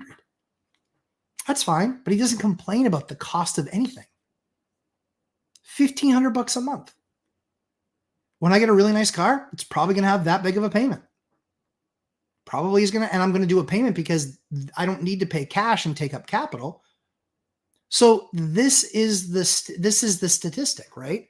So for me, I drive an 04 Yukon with 187,000 miles on it. And sometimes the heat works. And that's challenging in this market. But you can have paid off cars. You can buy them and pay them down faster. You can buy the cheapies, the less than $5,000 cars where it's like, hey, I'm going to get 3 years out of it. And then it's like I paid $100 a month about for my car because when I sell it, I can always get $1,000 or $1,500. So it's crazy. But now that rates are 7.5%, 8.5%, 9.5% on new vehicles, and some of those trucks are $104,000, like I just saw. Holy Toledo! I looked at the car, and the guy goes, "What do you think?" I said, "It looks awesome." He's like, "I said, what's it cost?" He goes, "Guess." I said, 80,000. He's like, "That's not going to buy you this truck." I was like, "What's this one?" He's like, 104. Go away. Go away. I'm not spending $100,000 on a truck. Absolutely not. Nope. Hard pass. Hard pass. Let's see. Yes, we're going to do the informal prompt too. Ned talks. Insurance companies now net less, even with the higher rates adding in inflation. Totally agree with that. Totally agree with that. And it's because we've gotten a sue-happy society. And because of the cost of everything getting so much more expensive, same truck now versus the same truck in 2020 or 2021 is like 28% more expensive. Did it really go up that much? Here's the thing. And this isn't to chide on unions. Here's the facts. When you give a union a 25% raise, where do you think the money's got to come from, guys? It's got to come from what they're selling. Obviously. And is the company going to agree to that deal and then take their profits down and work on less margin? No, they can't because they have shareholders that they have to pay off. That's why it's all a system. But for them to agree to a 25% increase to the union workers, yes, I get it. I understand. But that comes out the other side and makes those vehicles very, very, very expensive. And now there's lots with tons of them sitting there, which quite frankly, I rather enjoy. Because someday I'm going to be able to buy some. Angel R. I put $27K into repairs, though. Motivated elderly couple got lucky, 3% rate. Yeah, love that. I mean, seller finance, right? That's the best. Acula, several Denny's in Vegas. That's true. Booger Fart Boy. My cars are paid off. Awesome. Robert Farinelli. A drive my dad's old car, 0 payment, $60 a month on insurance, no collisions, just liability, 170,000 miles. Same. No payment on my truck. How much? I haven't spent much on repairs. So same. Well, opening jury. I'm a little off, catching up a little bit behind, about 2 minutes. That's okay. Robert Farinelli. I'll get a new car when the CVT blows up, and I'll get a $5,000 used car. Exactly. Let's see. Julie Anderson. Good morning, Matt. I'll do my homework this week. Absolutely. I love it. And also, Julie, I know that you're in for the next boot camp. Excited to have you. Either this week or the beginning of the following week is going to be the poll for times on the boot camp. Super excited to have you guys in there. Ben Fopel, 04 Chevy Treme. Yeah, drive a Suburban. Oh man, look at all your miles. 378. Good for you. Ben, what market are you in? Because here nothing lasts that long because it literally rots because of all the brine and sand and salt we use on the roads. Jared Osham, my dumb question. Since I have joined Dion's channel, how do I join as a member here, Matt? So not a dumb question at all. I don't have a membership. I don't do the membership thing for my channel. This is the thing that I don't mind doing, and I do it for free. So I'm happy to do this for free. No members only. The only thing that I have is my course, and we've got a bunch of stuff. Finally, the student video stuff. I'm waiting on the marketing company because they should be extending everybody's membership 3 months. For that, it's my way of thanking you for your patience. But the student membership stuff, so I only have a course. That's all I do. I just do a course. And that is for people that say, hey, I enjoy the time with Matt on Sundays. It's helpful, but I have tactical and strategic information that I want. I want to know how he runs his business and see what of that is applicable to me and that can save me time, money, effort, energy. And that's what our amazing community is built up out of. A lot of people here have taken the course. Chester Wealth Building Journey, I think, has taken it 3 or 4 times. And so, yeah, a lot of people have taken the course. But that's the only thing that I offer because for me, it's really, truly about people making the decision to go from, I'll invest my time in myself to, okay, I now need that next level. And there's things that I can learn, better understand, do better, save money, etc. So that's how we do it. Oh, Lansing, Michigan. Holy cow. I can't believe that car's still alive after that long. You should have seen the looks I got when I drove that Rustmobile into Texas. I might as well have been a UFO. They don't know what that sand or they don't know what that salt and rust looks like, the brine. Yeah, dude, I bet that thing has got an undercarriage like a piece of Swiss cheese. Like you're Barney Rubbling that thing or Fred Flintstoning that thing. Aculus, just put in a new water heater. What should I be thinking about for maintenance? So the new water heaters, it depends on what kind of water heater you put in. There's usually not a whole lot of maintenance to those water heaters. Just make sure that it's up off the ground, on some sort of cement blocks, because the actuaries for these water heaters are amazing. What ends up going on these water heaters is the bottom, and that's then what blows out. That starts leaking. You get a pinhole leak, and then you got to replace it. That's what goes. And so if you bought a 6-year heater or an 8-year or a 10-year, that's going to be what goes on that thing. What I can tell you is that for the water heater, there's not a whole lot of maintenance that I do. There really isn't.